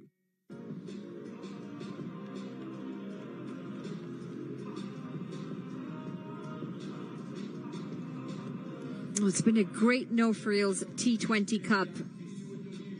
Exciting games coming down to the wire. Game number 5 here, coming in with the final game tomorrow, where the hosts, Canada, take on Oman. Yeah, but absolutely brilliant couple of days. It's my last day here as well. I won't be around tomorrow, but it makes for a brilliant day's cricket tomorrow. All to play for. Oman, they gave themselves a lot to go. You'd have to say with this, it's going to take a brilliant effort to get home from here, but you'd say Nepal, they put themselves in the hot seat to take this. Looks like they're right in front of it, right in front of the No Frills T20 Cup. And Manali, right after this, my groceries are ready at No Frills. So all I have to do is go pick them up. I won't have to walk the aisles. Slog swept, one bounce to the fielder. Does that mean you don't come home with all the junk food that you were hoping to? No, I'm actually hoping I don't, and that's why we do it. But see, the thing is, we talked about don't go to the grocery shop hungry, but even when you're ordering online, if you're hungry, it's even easier. It's even easier. Nothing easy out there right now for Oman, however. Shakil Ahmed, he's been brilliant with the ball. He's brilliant with a bat in the ODI series as well, wasn't he? Winning the game against Nepal. Oh, flighted, and this is up in the air. It's going to be 9 down. The 100 has come up, but they've just lost their 9th wicket, Oman. They can't do anything wrong here, Nepal. It's Kushal Bhurtel who pick up his 2nd wicket. Sampal Kami, he's not going to miss that. We saw him take a brilliant catch earlier in the game, and a simpler one on this occasion. And Kalimullah and Ahmad Fayaz, but the two fast bowlers for Oman, it's down to them now. They need 21.75 runs and over, Manali.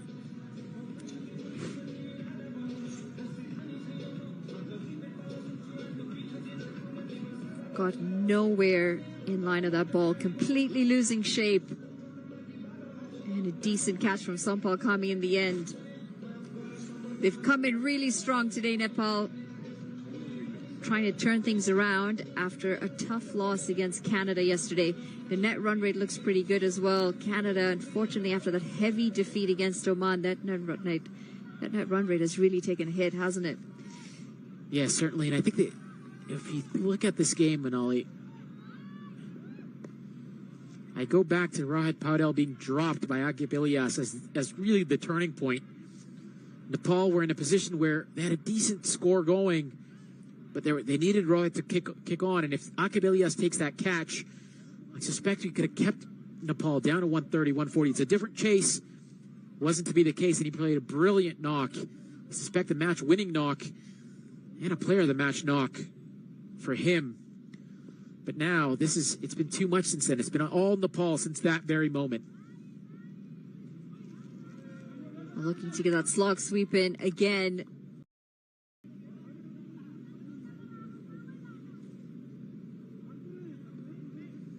They're not going to be too worried here, Nepal, with the runs. They just want to pick up the final wicket. Use of feet. The bails haven't been taken off yet, and they're taken off right. They're just teasing the batter. Well, this is a little bit of cheekiness from Nepal. And it's Kushal Bhurtalja picked up his third wicket, and that's going to be it for Oman in this contest. They are bowled out for 101. They're having fun out there, Nepal, aren't they? It's a joy to watch Nepal play when they're playing in this fashion, and it's a joy to see the smiles on their faces. They've thoroughly deserved the win today. They've completely outclassed Oman, and just have a look at this. Kushal Bhurtalja beating Ahmed Fayazbad, all ends up, and Asif Sheikh, he had hands behind his back for a little while. Look at Fayazbad, a little bit of... He tried to sell him the dummy, did he, Fayazbad? Asif Sheikh. That's a bit harsh. It's a bit harsh from Nepal. All smiles, Kushal Bhurtalja, as he should be. He's picked up his third wicket. And they have cleaned up Oman in some fashion here in Nepal, coming back strong after the loss against Canada yesterday. He'll be happy sitting at the top of that table. They win by a whopping 56 runs. Big win here for Nepal. Handshakes all around, smiles all around for Nepal. They've turned things around in the T20 series after a tough outing with the 50-over series. Yeah, just saying, and it's the Nepal fans.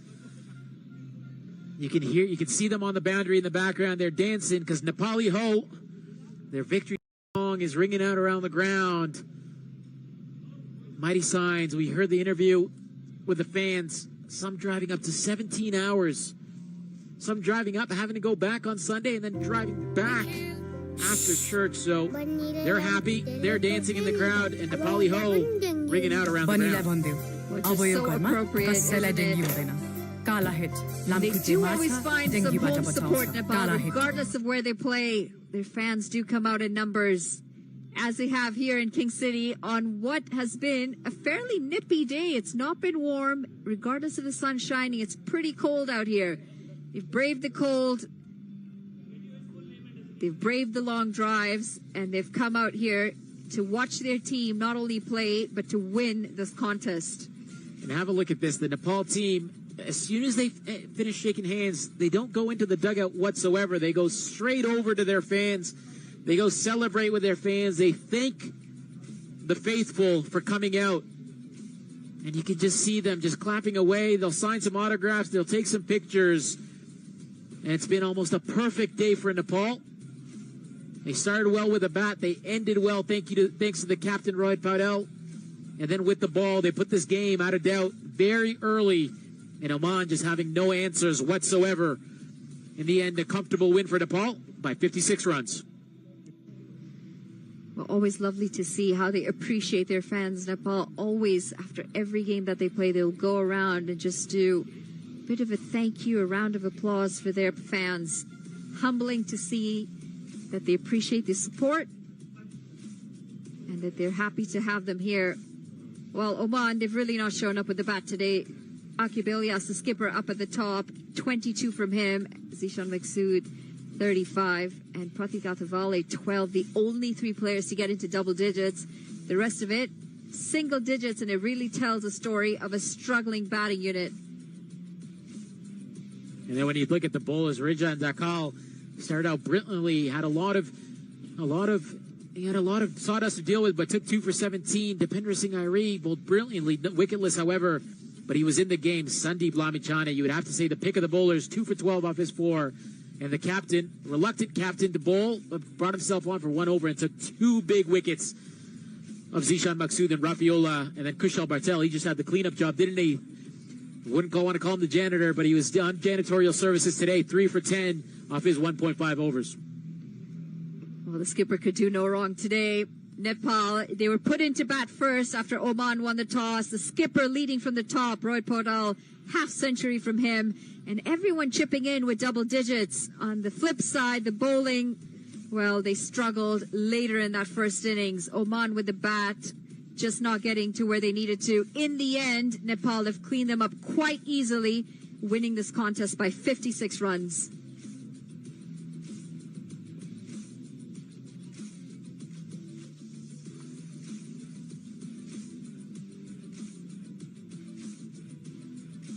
TD is supporting cricket in more ways than ever.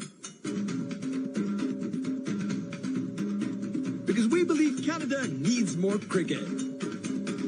Azad! TD, ready for you.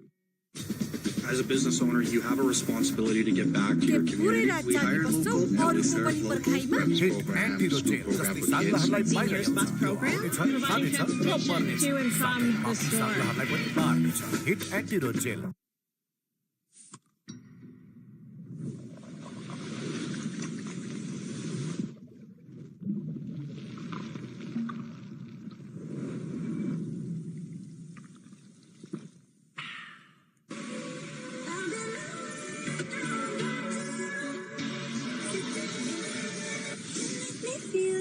The all-new Nissan Kicks. Ready for whatever you're into. Get your kicks. Seva is giving back to the community and making sure that the community is taken care of. We do a lot of that at our temples and in the Punjabi community, and that's how I see the store. So it's a no-frills thing to do. The new A&W Ruffles Crunch Teen Burger. Let's go. Juicy grass-fed beef topped with Ruffles cheddar and sour cream chips. Let's go! Try the new A&W Ruffles Crunch Teen Burger. Let's go.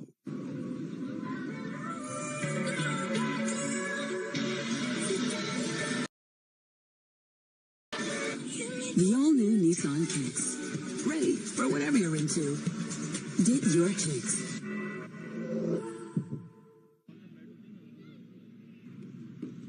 Well, there are the standings.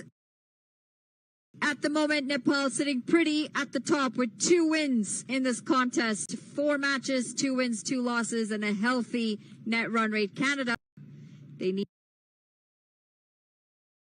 a win tomorrow, and that, well, the net run rate is going to be tested. We'll just have to see how tomorrow plays out.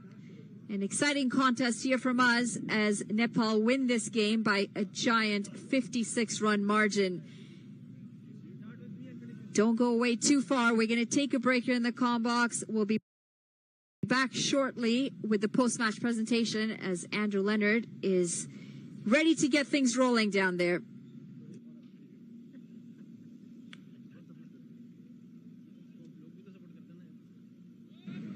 Okay, post-match presentation time. Game number 5 of the No Frills T20 Cup, and Nepal have ran out very convincing winners by 56 runs to move top of the table and keep alive their hopes of winning this title. We'll speak with both captains and we'll find out who the player of the match is. Starting with the captain of Oman, that's Akib Ilyas.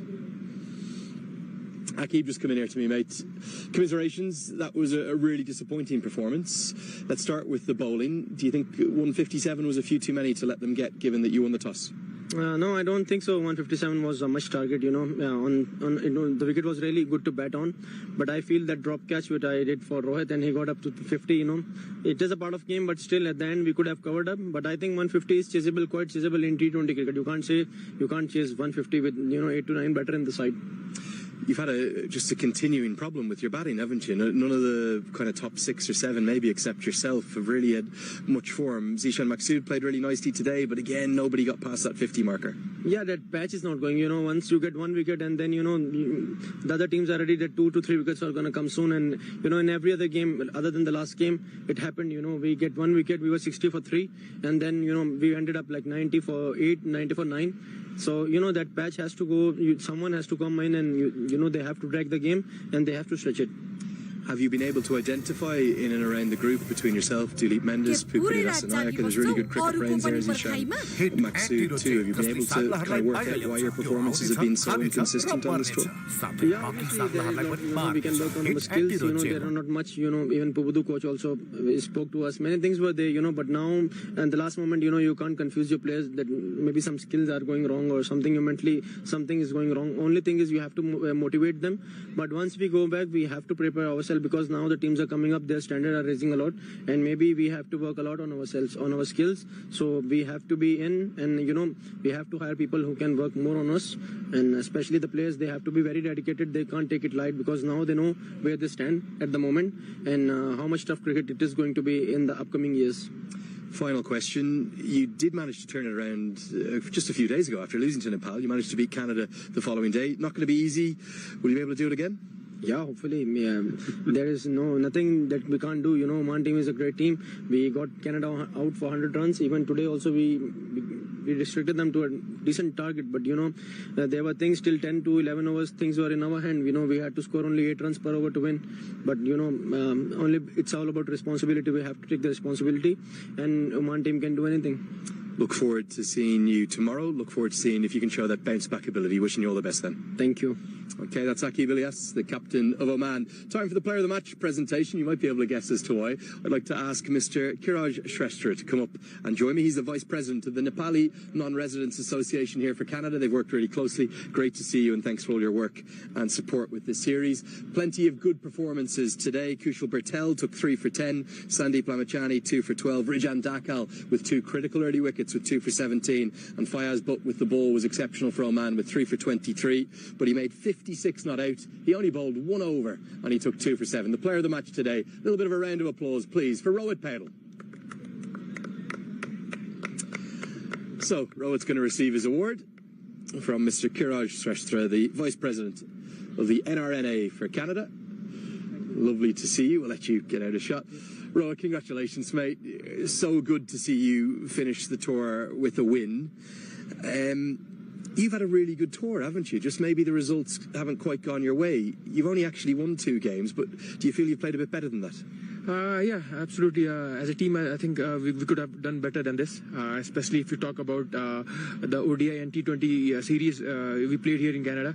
As a team, we thought that we could have done better. And yes, there are a lot of things where we need to improve, collective as a team, where we need to step up as a batting unit. And we believe as a team that in coming days we'll work on that and come back stronger in the next series. You told me the other day that you felt you really had that momentum in 2023, and just with that kind of gap between wins. I know you're playing against some of the best sides in the world, South Africa and Bangladesh, these teams that you ran so close at the World Cup. You just haven't been able to find those wins. With these 2 wins now, I know we're later into the year, massive tour coming up down in USA. Do you feel like you'll be able to take this momentum into America, beat 2 very good sides down there, USA and Scotland? Yeah, absolutely. The way you explained that, we played very good sides in 2024, especially against Bangladesh, South Africa. It's not easy to beat them, especially the way the brand of cricket they play and the way we played against them. I think we showed our skills against them, and it was tough for them to beat us.